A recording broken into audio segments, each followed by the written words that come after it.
ഹരേ കൃഷ്ണ. നമ്മൾ കുറേ ദിവസമായില്ലേ കണ്ടിട്ട്. ഞാനൊരു കുഞ്ഞു യാത്രയിലായിരുന്നു, അതുകൊണ്ടാണ്. പിന്നെ യാത്ര കഴിഞ്ഞ് ഞാൻ ചെന്നൈയിലെത്തിയിട്ടില്ല. എൻ്റെ കുറേ വർക്കുകൾ തീർക്കാനുണ്ട്. അതിനിടയിൽ നിങ്ങൾക്കുള്ള കർക്കിടക കഞ്ഞിക്കിറ്റ്, രാമായണം, ശ്രീരാമസ്തോത്രമാല, സഹസ്രനാമങ്ങൾ ഇതെല്ലാം എത്തിക്കണം. അങ്ങനെ കുറേ കമ്മിറ്റ്മെൻറ്റ്സിലായിപ്പോയി. അതുകൊണ്ടാണ് എനിക്ക് ക്ലാസ് എടുക്കാൻ പറ്റാത്തത്. ക്ഷമിക്കണം കേട്ടോ. എങ്കിലും എങ്ങനെയെങ്കിലുമൊക്കെ ക്ലാസ് എടുക്കാൻ ശ്രമിക്കും. നിങ്ങൾക്കറിയാലോ, എനിക്ക് കുറച്ച് സമയം കിട്ടിയാൽ, അതിന് പറ്റിയ സാഹചര്യം കിട്ടിയാൽ ഉറപ്പായിട്ട് എടുക്കും. അപ്പം എല്ലാവരും രാമായണ മാസത്തെയൊക്കെ വരവേറ്റ് വളരെ സന്തോഷമായിട്ട് പുതിയൊരു ആത്മീയതയിലേക്ക് സ്റ്റാർട്ട് ചെയ്തു എന്ന് ഞാൻ വിശ്വസിക്കുന്നു. പൊതുവേ എല്ലാവരും നല്ല ആത്മീയമായിട്ട് തന്നെയാണ് മുന്നോട്ട് പോകുന്നത്. ഞാൻ പറയുന്നത് കേൾക്കാമല്ലോ അല്ലേ? കാരണം ഞാനിപ്പോൾ മൈക്ക് യൂസ് ചെയ്യുന്നില്ല. തൽക്കാലം ഞാൻ അറേഞ്ച് ചെയ്ത ഒരു മൈക്കും ട്രൈപോഡുമാണ്. അപ്പോൾ അതിൻ്റെ ഒരു ടെമ്പററി സെറ്റപ്പിലാണ് ക്ലാസ് എടുക്കുന്നത്. അപ്പം എന്താ പറയുക, പുതിയതായിട്ട് കുറേ കാര്യങ്ങളൊക്കെ നമുക്ക് പഠിക്കണം. ഗീതയൊക്കെ നമ്മൾ പഠിച്ചുകൊണ്ടിരിക്കുകയാണ്, മഹാഭാരതമൊക്കെ. എങ്കിലും ഞാനിങ്ങനെ ആലോചിച്ചപ്പോഴേ, രാമായണ മാസമാണ്, രാമായണം എടുത്തു കൊടുക്കണം. എന്താ ചെയ്യുക, എടുക്കണ്ടേ? Yes, today special day. അപ്പോൾ രാമായണം സൗണ്ട് കുറവാണോ? അപ്പോൾ ചെയ്യാം.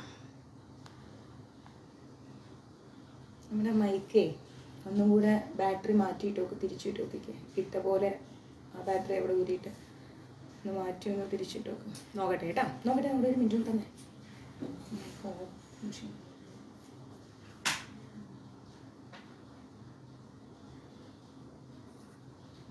ഒരു മിനിറ്റ്, ഒരു സെക്കൻഡ് കേട്ടോ, സെറ്റ് ചെയ്ത് നോക്കട്ടെ. അപ്പം ഞാനിങ്ങനെ വിചാരിച്ചു, രാമായണം എടുത്തില്ലെങ്കിൽ പാവങ്ങൾ എന്ത് ചെയ്യും? മഞ്ജരീസിനെ ഡിപ്പെൻഡ് ചെയ്ത് നിൽക്കുന്ന നിങ്ങളെ എനിക്ക് അങ്ങോട്ട് ഭയങ്കര മിസ് ചെയ്യും. ഒരു മിനിറ്റേ. ഇപ്പം കേൾക്കാമോ? കേൾക്കും. ഇപ്പം കേൾക്കുന്നുണ്ടോ? ഞാൻ പറയുന്നത് നല്ലതായിട്ട് കേൾക്കും.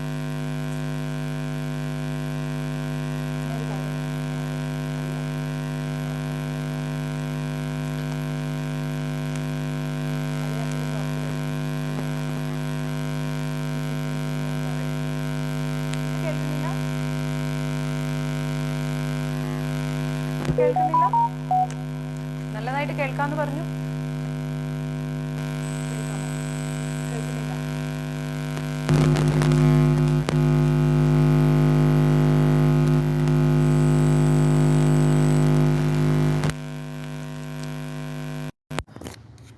ഇപ്പോഴോ?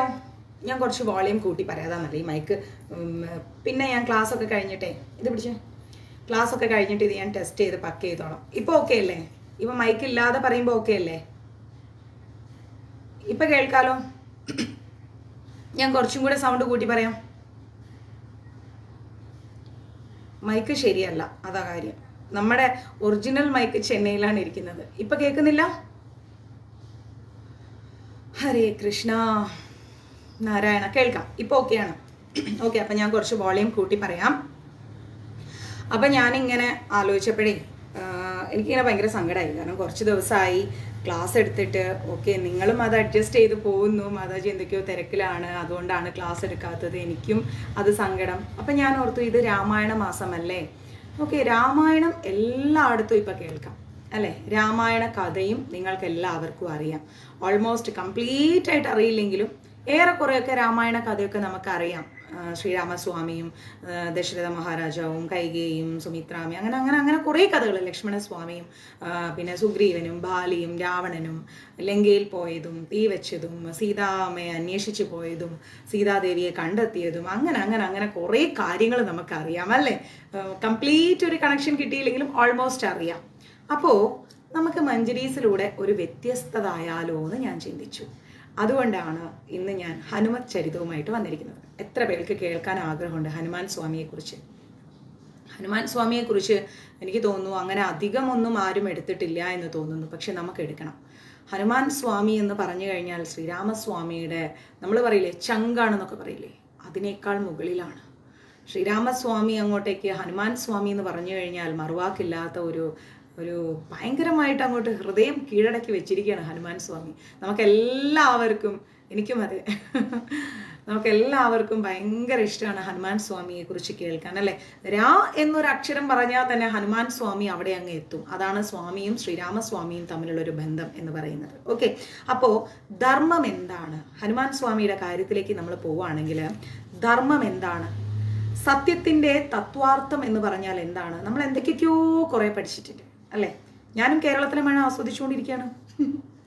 അപ്പോൾ ധർമ്മം എന്നാൽ എന്താണ്, അല്ലെങ്കിൽ സത്യത്തിൻ്റെ തത്വാർത്ഥം എന്താണ്, ന്യായം എന്ന് പറഞ്ഞു കഴിഞ്ഞാൽ എന്താണ്, ഇങ്ങനെ ഒരുപാട് കാര്യങ്ങൾ നമുക്ക് പഠിക്കാനുണ്ട്, അല്ലേ?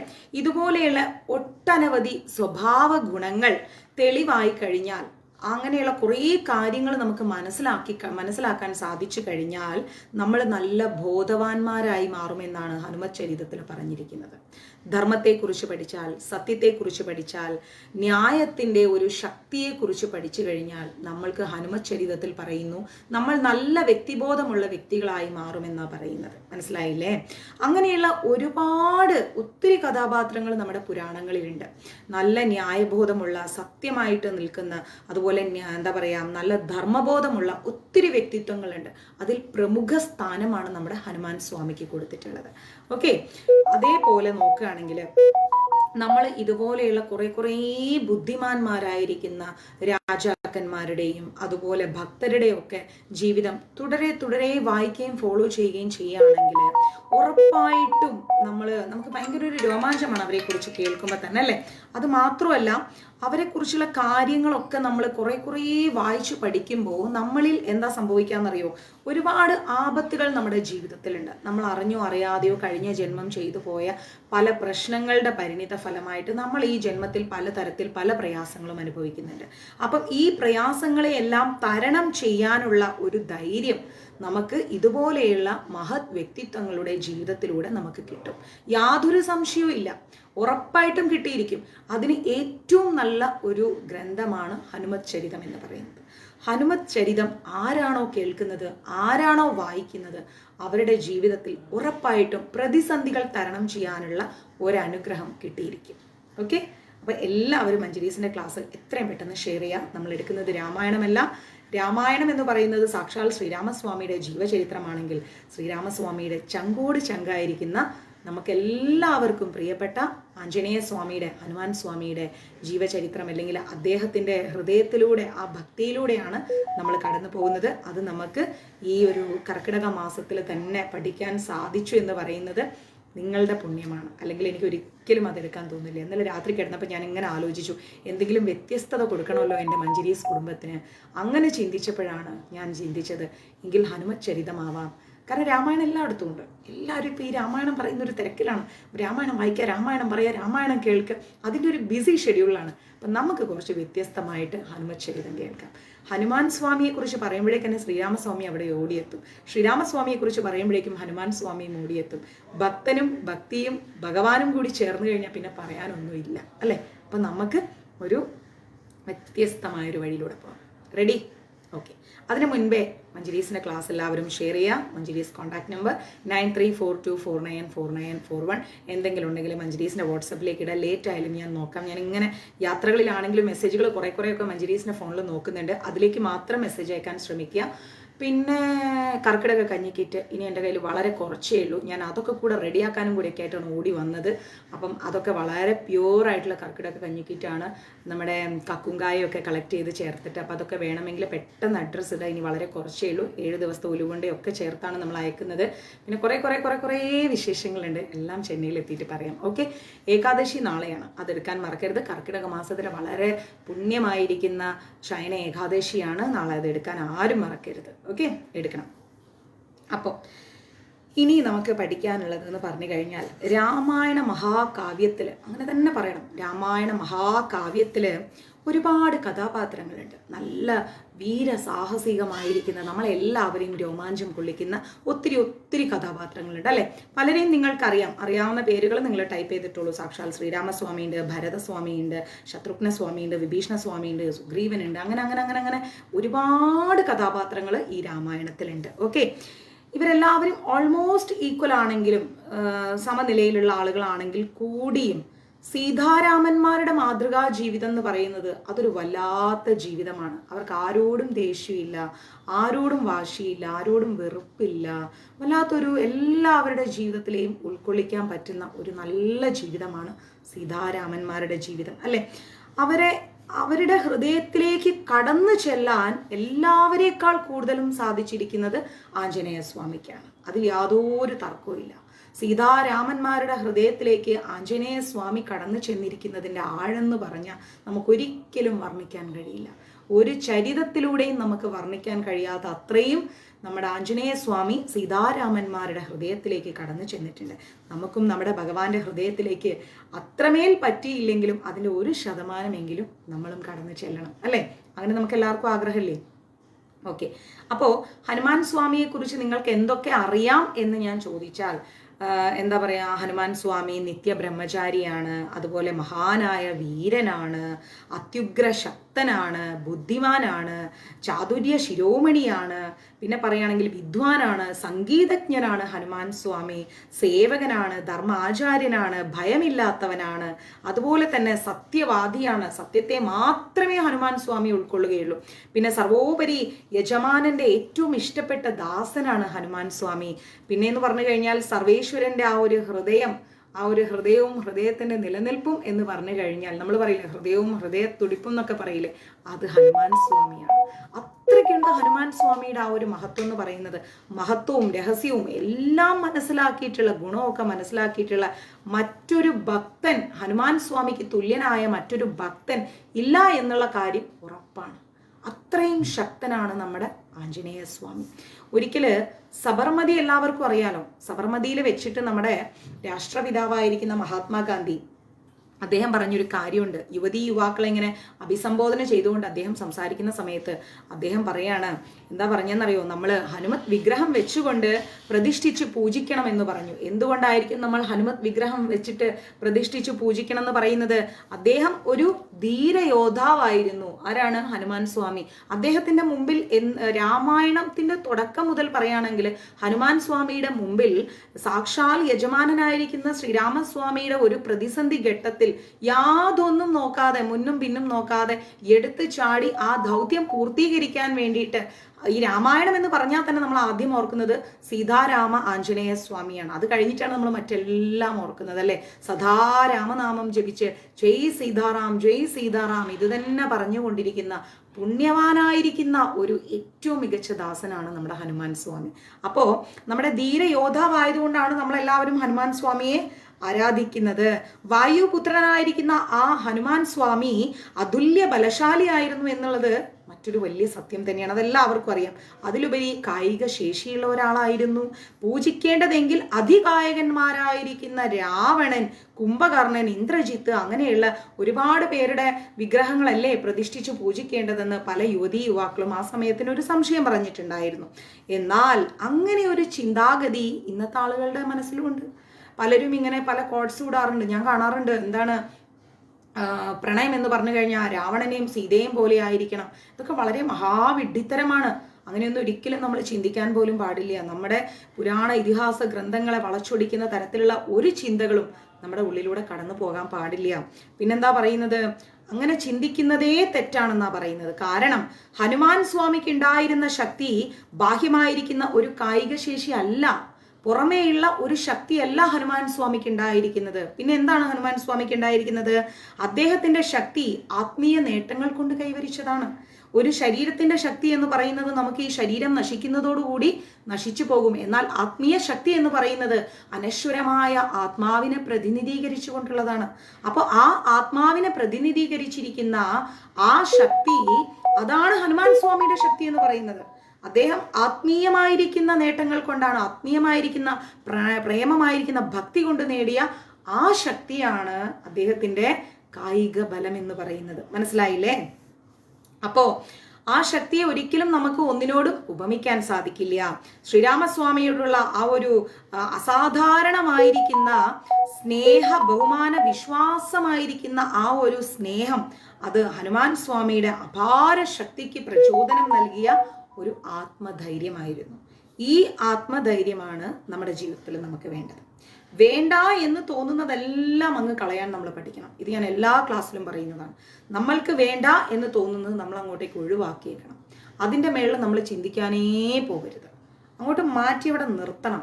നമുക്കൊരു ലക്ഷ്യമുണ്ട്, നമുക്കൊരു വഴിയുണ്ട്. ആ വഴിയിലൂടെ പോകുമ്പോൾ പലതരത്തിലുള്ള പ്രതിസന്ധികൾ നമ്മുടെ ജീവിതത്തിൽ വരും, പലതരത്തിലും വരും. ചിലപ്പോൾ നമ്മൾക്ക് സഹിക്കാൻ പറ്റാത്ത വാക്കുകളിലൂടെ മറ്റുള്ളവരിൽ നിന്ന് കിട്ടും.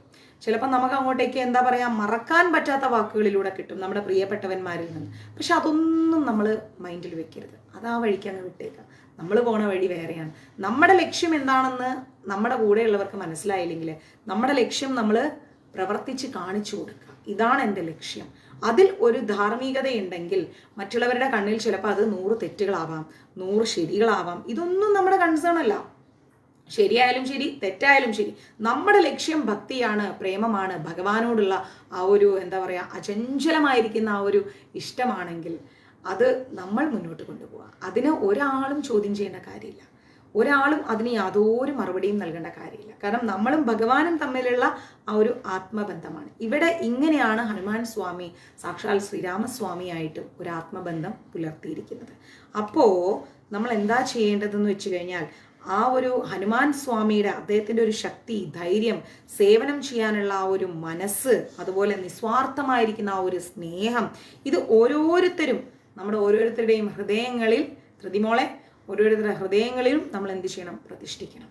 സാക്ഷാൽ ശ്രീരാമസ്വാമിയോട് ഹനുമാൻ സ്വാമിക്കുള്ള ആ ഒരു പ്രേമ ഭക്തി, അത് നമ്മളും നമ്മുടെ ഹൃദയത്തിൽ പ്രതിഷ്ഠിക്കണം. നമ്മൾ വിചാരിച്ചു കഴിഞ്ഞാൽ നമുക്ക് ഹനുമാൻ സ്വാമിയെ പോലെ ശക്തരായിട്ട് ജീവിക്കാൻ സാധിക്കുമെന്നുള്ള കാര്യത്തിൽ യാതൊരു സംശയവുമില്ല. പക്ഷെ നമ്മൾ എന്തെങ്കിലും ഒരു കാര്യം ചെയ്യുമ്പോൾ നമ്മൾ നമ്മളോട് തന്നെ 100 ചോദ്യം ചോദിക്കും. ഇത് ശരിയാവോ, ഇത് വേണോ, ഇത് വേണ്ടേ, അല്ലെങ്കിൽ എന്താ കാര്യം, അതിൻ്റെ ആവശ്യമുണ്ടോ? ഇങ്ങനെ 100,000 ചോദ്യങ്ങളാണ് നമ്മൾ അലട്ടുന്നത്. ഇങ്ങനെ 1008 ചോദ്യങ്ങളും 1008 ഉത്തരങ്ങളും കണ്ടെത്തി വരുമ്പോഴേക്കും നമ്മളുടെ ജീവിതത്തിൽ ജീവിക്കാനുള്ള സമയം പോയിട്ടുണ്ടാവും. അതുകൊണ്ട് ഒരിക്കലും നമ്മൾ 1000 ചോദ്യങ്ങൾക്ക് ഉത്തരം നൽകിക്കൊണ്ട്, അല്ലെങ്കിൽ 1000 ചോദ്യങ്ങൾ നമ്മൾ തന്നെ നമ്മളോട് ചോദിച്ചിട്ട് നമുക്ക് ഭഗവാനോട് അടുക്കാനുള്ള സമയം കളയണ്ട. കിട്ടുന്ന സമയമെല്ലാം അദ്ദേഹത്തെക്കുറിച്ച് ചിന്തിക്കുക, അദ്ദേഹത്തെക്കുറിച്ച് നമ്മൾ പ്രവർത്തിക്കുക, അദ്ദേഹത്തിൻ്റെ കഥകൾ കേൾക്കാൻ ശ്രമിക്കുക. എന്തൊക്കെ വ്രതങ്ങളുണ്ടോ അതെല്ലാം എടുക്കുക. നമ്മുടെ ഭക്തി അത് നമ്മുടെ സ്വകാര്യതയാണ്, മനസ്സിലായില്ലേ? ആ രീതിയിൽ നമ്മൾ മുന്നോട്ട് പോവാം. ഓക്കെ. ഹനുമാൻ സ്വാമിക്ക് അനന്യസാധാരണമായിരിക്കുന്ന ആത്മശക്തി ഉണ്ടായിരുന്നു എന്നാണ് പറയുന്നത്. പ്രതിബന്ധങ്ങളൊന്നും തന്നെ ആ ധീരസാഹസികന്റെ മുന്നേറ്റത്തിന് തടസ്സമായി നിന്നില്ല. ഇവിടെ നമ്മളുടെ ജീവിതത്തിൽ നമ്മളൊരു കാര്യം നേടാൻ പോകുമ്പോഴേക്കും നമുക്ക് 1008 പ്രതിബന്ധങ്ങളാണ്. ഒന്നുകിൽ നമ്മുടെ കുടുംബക്കാർ, അല്ലെങ്കിൽ കൂട്ടക്കാർ, അയൽവക്കക്കാർ, അവരോട് ഉത്തരം പറയണം, ഇവരോട് ഉത്തരം പറയണം. എന്നാൽ ഇവരാരും തന്നെ നമ്മൾ കഷ്ടപ്പെടുന്ന കാലത്ത് ഒന്നും തരാൻ വരികയില്ല. ആലോചിച്ച് നോക്കിക്കേ, ഒന്നും തരാൻ വരില്ല. നമ്മൾ കഷ്ടപ്പെട്ട് നമ്മളതിൽ ഒന്നും ഇല്ലാതെ ഗതികെട്ടിരിക്കുന്ന സമയം നോക്ക്, ഒരു കുടുംബക്കാരും അന്വേഷിക്കില്ല, ഒരു കൂട്ടക്കാരും അന്വേഷിക്കില്ല, ഒരു അയൽവക്കക്കാരും അന്വേഷിക്കില്ല, ആരും അന്വേഷിക്കില്ല. എന്നാൽ നമ്മളൊരു നല്ല പൊസിഷനിലേക്ക് വന്ന് നോക്ക്, നമ്മളെക്കുറിച്ച് അങ്ങ് വർണ്ണിക്കാൻ ഇഷ്ടം പോലെ ഉണ്ടാവും. ഇത് 2 കാര്യത്തിലും നമ്മൾ വീഴരുത്. നമ്മളെക്കുറിച്ച് താഴ്ത്തി കെട്ടിയാലും നമ്മൾ അതിൽ വീഴരുത്, നമ്മളെക്കുറിച്ച് നന്മ പറഞ്ഞാലും നമ്മൾ അതിൽ വീഴരുത്. ചാണക്യ സൂത്രത്തിൽ പറയുന്നുണ്ട്, നമ്മളെക്കുറിച്ച് അമിതമായിട്ട് നന്മ പറയുന്ന, നമ്മളെ അങ്ങ് പുകഴ്ത്തി പറയുന്നവരെ ഒരിക്കലും വിശ്വസിക്കരുത് എന്ന്. എൻ്റെ ജീവിതത്തിലെ ഏറ്റവും നല്ല അനുഭവമാണത്. അപ്പോൾ നമ്മൾ എന്ത് ചെയ്യണം എന്ന് വെച്ച് കഴിഞ്ഞാൽ, ഹനുമാൻ സ്വാമിയുടെ ജീവിതം നമ്മുടെ ജീവിത പാഠമാക്കി മാറ്റാം. നമുക്ക് നമ്മളെ ഭഗവാനോട് എത്രത്തോളം സ്നേഹമുണ്ടോ ആ സ്നേഹം അത് നമ്മുടെ സ്വകാര്യതയാണ്, അത് നമ്മൾ വളർത്തിയെടുക്കാൻ ശ്രമിക്കുക. അതിൽ മറ്റൊരാൾ അഭിപ്രായം പറയേണ്ട സിറ്റുവേഷൻ വന്നു കഴിഞ്ഞാൽ നമ്മൾ നിശബ്ദരാവുക, തീർച്ചയായിട്ടും നിശബ്ദരാവുക. കാരണം എന്നോട് പലപ്പോഴും പലരും ചോദിച്ചിട്ടുണ്ട്, നിങ്ങൾ ഈ ഉറങ്ങാതെ യാത്ര ചെയ്തും അത് ചെയ്തും ഇത് ചെയ്തും ആരോഗ്യം നോക്കാതെ കഷ്ടപ്പെട്ടിട്ട് നിങ്ങൾക്ക് എന്താണ് കാര്യം? കുറേയൊക്കെ ആരോഗ്യം നോക്കണ്ടേ? ഈ ആരോഗ്യം ഞാൻ എത്ര കാലം സൂക്ഷിക്കും? എൻ്റെ ചോദ്യം അതാണ്. ഈ ആരോഗ്യം ഞാൻ എത്ര കാലം ഈ ഭൂമിയിൽ നിലനിർത്തും? ഒരു ദിവസം ഞാൻ ഈ ലോകത്തുനിന്ന് പോകും. ലോകത്തുനിന്ന് പോകാറായ സമയത്ത് ഞാൻ കയറിയിട്ട് പല പല ആഗ്രഹങ്ങൾക്ക് പിന്നാലെ ഓടിയിട്ട് കാര്യമുണ്ടോ? ഇല്ല. ഞാൻ നേടിയതൊന്നും ഞാൻ കൊണ്ടുപോകാനും പോണില്ല. പിന്നെ ഞാൻ ചെയ്യുന്നത് എന്താണ്? ഭഗവാന്റെ കാര്യങ്ങളിലൂടെ മുന്നോട്ട് പോവുക. അത് നമ്മുടേതായ ഒരു സ്വാതന്ത്ര്യമുണ്ട്, അല്ലേ? ആ സ്വാതന്ത്ര്യത്തിലൂടെ പോകും. അല്ലാതെ 10 പേരെ കാണിക്കാനോ അതിൽ നിന്നൊരു പ്രശസ്തിയോ പേരോ നേടാനോ ഒന്നും ആവരുത് നമ്മുടെ ഭക്തി. അതൊന്നും നമ്മുടെ ഒരു രീതിയല്ല. നമ്മുടെ ഭഗവാനുമായിട്ട് നമുക്കൊരു ആത്മബന്ധം നമുക്ക് സ്ഥാപിക്കാൻ നമ്മൾ എന്ത് ചെയ്യണമോ അതെല്ലാവർക്കുള്ളിലുണ്ട്, എന്ത് ചെയ്യണമെന്ന്. ആ രീതിയിൽ മുന്നോട്ട് പോകാം. നമ്മുടെ വാക്കുകളിലൂടെ 10 പേര് ജപിക്കാൻ തുടങ്ങുന്നുണ്ടെങ്കിൽ അതിനേക്കാൾ വലിയൊരു നേട്ടം ഈ ഭൂമിയിൽ നമുക്കില്ല എന്നുള്ളതാണ്. ഞാൻ അങ്ങനെയാണ് ചിന്തിക്കാറ്. കാരണം ഞാൻ പറയുന്നത് കേൾക്കാൻ ഒരു 100 പേര് വെയിറ്റിംഗ് ആണെങ്കിൽ അതെൻ്റെ അറിവല്ല, സാക്ഷാൽ ഭഗവാന്റെ കാര്യങ്ങളാണ്, നമ്മുടെ ഗുരുക്കന്മാരുടെ അറിവാണ്. അപ്പൊ അവര് ബാക്കി വെച്ച് പോയത് ഒരു തുടർക്കഥ എന്ന് പറഞ്ഞ പോലെ നമുക്ക് ചെയ്യാൻ സാധിക്കുമെങ്കിൽ അതിനേക്കാൾ വലിയൊരു ജോലി ഈ ലോകത്തില്ല, അതിനേക്കാൾ വലിയൊരു സന്തോഷവും ഇല്ല. അപ്പൊ ഇതിനു മുമ്പിൽ നമുക്ക് ആരും തടസ്സമല്ല. അത് നമ്മൾ സ്വയം ആലോചിച്ച് മുന്നോട്ട് പോവാം. ക്ലിയർ? ഹനുമാൻ സ്വാമിയുടെ യഥാർത്ഥ ഭക്തിയെക്കുറിച്ചുള്ള ഒരു കഥയുണ്ട്. ആ കഥ എന്താണെന്ന് വെച്ച് കഴിഞ്ഞാല്, ഒരിക്കല് ഹനുമാൻ സ്വാമിക്ക് സമ്മാനമായിട്ട്, ഇത് പലർക്കും അറിയാൻ തോന്നുന്നുണ്ട്, ഒരു മുത്തുമാല കിട്ടി. ഹനുമാൻ സ്വാമി എന്ത് ചെയ്തു? ആ മുത്തുമാല എടുത്തിട്ട് ഓരോ മുത്തായിട്ട് ഇങ്ങനെ പൊട്ടിച്ചു നോക്കുകയാണ്. പൊട്ടിച്ചു നോക്കിയിട്ട് അതിൻ്റെ അകത്തൊന്നും കാണാനില്ല. ഹനുമാൻ സ്വാമി 2ആയിട്ട് പൊട്ടിക്കും, ഇതങ്ങ് കളയും. വീണ്ടും അടുത്ത മുത്തെടുക്കും, പൊട്ടിക്കും, ഇതങ്ങ് കളയും. വീണ്ടും അടുത്ത മുത്തെടുക്കും, പൊട്ടിക്കും, ഇതങ്ങ് കളയും. ഇത് കണ്ടു നിന്ന മഹർഷിമാർ ചോദിച്ചു, എന്താ നിങ്ങൾ ഈ കാണിക്കുന്നത്? എന്തിനാ നിങ്ങൾ ഇത് ഇങ്ങനെ പൊട്ടിച്ച് പൊട്ടിച്ച് കളയുന്നത്? നിങ്ങൾക്കതൊരു പാരിതോഷികമായി കിട്ടിയതല്ലേ? എന്താ ഈ കാണിക്കണേന്ന് ചോദിച്ചു. ഉടനെ അദ്ദേഹം പറയാണ്, എൻ്റെ ആരാധ്യ ദൈവങ്ങളായിരിക്കുന്ന സീതാരാമന്മാരെ ഈ മുത്തിനുള്ളിൽ ഞാൻ കാണുന്നില്ല എന്ന് പറഞ്ഞു. ഒരു കൂസലും കൂടിയാണ് ഹനുമാൻ സ്വാമി ഇത് പറയുന്നത്. ഞാൻ ആരാധിച്ചു കൊണ്ടിരിക്കുന്ന സീതാരാമന്മാരെ ഈ മുത്തിനുള്ളിൽ ഞാൻ കാണുന്നില്ല, അതുകൊണ്ട് എനിക്കിത് വേണ്ട എന്ന് പറഞ്ഞു. അപ്പൊ അവര് ചോദിക്കണം, എന്ത്? മുത്തുകളുടെ നടുക്ക് സീതാരാമന്മാര് സ്ഥിതി ചെയ്യുന്നു എന്നോ? ഒരിക്കലും നടക്കാത്ത കാര്യമാണെന്ന് പറഞ്ഞു. അപ്പൊ അദ്ദേഹം പറയാണ്, തീർച്ചയായിട്ടും 100% ആ മുത്തുകളുടെ നടുക്ക് എൻ്റെ സീതാരാമന്മാർ സ്ഥിതി ചെയ്യും. എൻ്റെ ഇഷ്ട ദൈവങ്ങളായിരിക്കുന്ന സീതാരാമന്മാർ സർവചരാചരങ്ങളിലും സകല സ്ഥാവര ജംഗമ വസ്തുക്കളിലും നിരന്തരമായി കുടികൊണ്ടിരുന്ന എന്താ പറയുന്നത്, ദയാവാരിധികളാണെന്നാ പറയുന്നത്. അത്രയും കാരുണ്യമുണ്ട് ഭഗവാന് നമ്മളോട്. നമ്മൾ ആ കാരുണ്യം മനസ്സിലാക്കുന്നില്ല എന്നുള്ളതാണ് വാസ്തവം. മനസ്സിലായില്ലേ? ഭഗവാന്റെ കാരുണ്യം എന്താണെന്ന് എപ്പോഴാണോ നമ്മൾ തിരിച്ചറിയുന്നത് ആ സമയത്താണ് നമുക്ക് ഭക്തി വരിക. മനസ്സിലാവുന്നുണ്ടോ? അപ്പോ അവരില്ലാത്ത ഈ മുത്തുമാല എത്ര വിശിഷ്ടമായിരിക്കുന്നതാണെങ്കിലും ശരി, എത്ര വിലമതിക്കാനാവത്താണെങ്കിലും ശരി, എനിക്ക് വേണ്ട. എൻ്റെ സ്വാമിയും എൻ്റെ സ്വാമിനിയുമുള്ള എന്ത് വസ്തുവും ഞാൻ സ്വീകരിക്കും. അവരില്ലാത്ത ഒന്നും എനിക്ക് വേണ്ട എന്ന് ആ ഒരു എന്താ പറയുക, ദാസൻ എന്നൊന്നും നമുക്ക് പറയാൻ പറ്റില്ല, ആ പുണ്യ പുരുഷനും നമുക്ക് പറയാൻ പറ്റില്ല. നമുക്ക് ഹനുമാൻ സ്വാമിയെ കുറിച്ച് പറയാൻ പ്രത്യേക വാക്കുകളൊന്നുമില്ല. ആ ഒരു പരമസത്യമായിരിക്കുന്ന ഭക്തൻ അങ്ങനെ പറഞ്ഞിട്ടുണ്ടെങ്കിൽ എന്തുകൊണ്ട് നമുക്ക് പറയാൻ സാധിക്കുന്നില്ല നമ്മുടെ ഗുരുവായൂരപ്പനോടുള്ള ആ ഒരു പ്രേമം? അവിടെയാണ് നമ്മൾ ചിന്തിക്കേണ്ടത്. രാമായണം കേൾക്കാൻ എല്ലാവർക്കും ഇഷ്ടമുണ്ട്, പക്ഷേ ശ്രീരാമസ്വാമിയോടുള്ള, ഭഗവാനോടുള്ള ആ ഒരു അചഞ്ചലമായ പ്രേമത്തെ ഉള്ളിൽ കൊണ്ട് നടക്കുന്ന ആ ഭക്തന്റെ ജീവചരിത്രം അത് നമ്മൾ കേൾക്കുമ്പോൾ, ഞാൻ പറയുന്നു, ഈ കർക്കിടകത്തിൽ നമ്മുടെ എല്ലാവരുടെയും ഹൃദയത്തിൽ നമുക്ക് ആവശ്യം എന്താണ്? പ്രേമഭക്തിയാണ്. ആ പ്രേമഭക്തി നമ്മൾ നമുക്കുള്ളിൽ ഉണ്ടാക്കിയെടുക്കണം. അതിന് ഏറ്റവും ബെസ്റ്റ് എന്ന് പറയുന്നത് ഇതുപോലെയുള്ള ഉയർന്ന ഭക്തരുടെ ജീവിത കഥകൾ കേൾക്കുന്നതാണ്. മനസ്സിലായില്ലേ? അങ്ങനെ ഹനുമാൻ സ്വാമി ഈ മറുപടി കൊടുത്തപ്പം, അങ്ങയുടെ ഹൃദയത്തിൽ സീതാരാമൻ കുടികൊള്ളുന്നുണ്ടോ എന്നാണോ അങ്ങ് പറയുന്നത്? മഹർഷിമാർ ചോദിക്കണം. അപ്പൊ അങ്ങയുടെ ഹൃദയത്തിൽ സീതാരാമന്മാർ കുടികൊള്ളുന്നുണ്ടോ എന്ന് ചോദിച്ചു. അപ്പൊ സംശയം തോന്നിയ മഹർഷിമാര് കുറച്ച് പരിഹാസത്തോടെയാണ് നമ്മുടെ ഹനുമാൻ സ്വാമിയോട് ഇത് ചോദിക്കുന്നത്. അദ്ദേഹം പറയാണ്, സംശയിക്കേണ്ട, സീതാരാമന്മാർ ഈ എളിയവന്റെ ഹൃദയത്തിലുണ്ട്. എന്താ നിങ്ങൾക്ക് ഇത്ര സംശയം? ഉണ്ടെന്ന് പറഞ്ഞു. സ്ഥിരമായിട്ട് അവരെ ഞാൻ അവിടെ പ്രതിഷ്ഠിച്ചിട്ടുണ്ടെന്ന് പറഞ്ഞു. ഇതാ നിങ്ങൾ നോക്കിക്കോ, എൻ്റെ ഹൃദയത്തിലുണ്ട് സീതാരാമന്മാർ എന്നും പറഞ്ഞുകൊണ്ട് കണ്ണടച്ച് നിന്നിട്ട് നമ്മുടെ ഹനുമാൻ സ്വാമി എന്ത് ചെയ്തെന്നറിയാമോ? ഭക്തിയോടുകൂടി പ്രാർത്ഥിച്ചിട്ട് ഹനുമാൻ സ്വാമി ഹരേ രാമ ജയ ജയ സീതാരാമ എന്ന് അങ്ങ് ജപിച്ചുകൊണ്ട് ആ ശക്തിയുള്ള ആ കൈകൾ കൊണ്ട് ഹനുമാൻ സ്വാമി എന്ത് ചെയ്തു? അദ്ദേഹത്തിൻ്റെ ഹൃദയം അങ്ങ് പറിച്ചങ്ങോട്ട് കീറിക്കൊടുത്തു. അങ്ങനെ പിളർന്നു നോക്കിയപ്പം അവിടെ സ്ഥിരപ്രതിഷ്ഠ നടത്തിയിരിക്കുന്ന സീതാരാമന്മാരെ മഹർഷിമാർക്ക് അദ്ദേഹം കാണിച്ചു കൊടുക്കുകയാണ്. അത്ഭുതപ്പെട്ട മഹർഷിമാർ എന്ത് ചെയ്തു? ആ ഒരു പരമഭക്തന്റെ ഭക്തി നിഷ്ഠയിൽ, ആ വേർഡ് നമ്മൾ ശ്രദ്ധിക്കണം, ഭക്തി നിഷ്ഠയിൽ ആശ്ചര്യഭരിതന്മാരായിട്ട് മഹർഷിമാർ എന്ത് ചെയ്ത്? ഹനുമാൻ സ്വാമിയുടെ ഭക്തിയിൽ അദ്ദേഹത്തിന്റെ തൃപാദങ്ങളിൽ നമസ്കരിച്ചു എന്നാണ് പറയുന്നത്. കണ്ണുനീരോടുകൂടി നമസ്കരിച്ചു എന്നാണ് പറയുന്നത്. ഇതൊരു കെട്ടിച്ചമച്ച കഥയൊന്നുമല്ല, ഇത് സംഭവ കഥയാണ്. മനസ്സിലായില്ലേ? അതുപോലെ നമ്മുടെ ഭക്തിയുടെ കഥയാണ്, നമ്മുടെ വിശ്വാസത്തിൻ്റെ കഥയാണ്. നമ്മുടെ ഭക്തിയും നമ്മുടെ വിശ്വാസമൊന്നും ആരാലും നമ്മൾ ചോദ്യം ചെയ്യിപ്പിക്കരുത്, ഒരാളെ കൊണ്ടും ചോദ്യം ചെയ്യിപ്പിക്കരുത്. അവിടെയാണ് നമ്മുടെ ഭക്തിയുടെ അടിസ്ഥാനം എന്ന് പറയുന്നത്. മനസ്സിലായില്ലേ?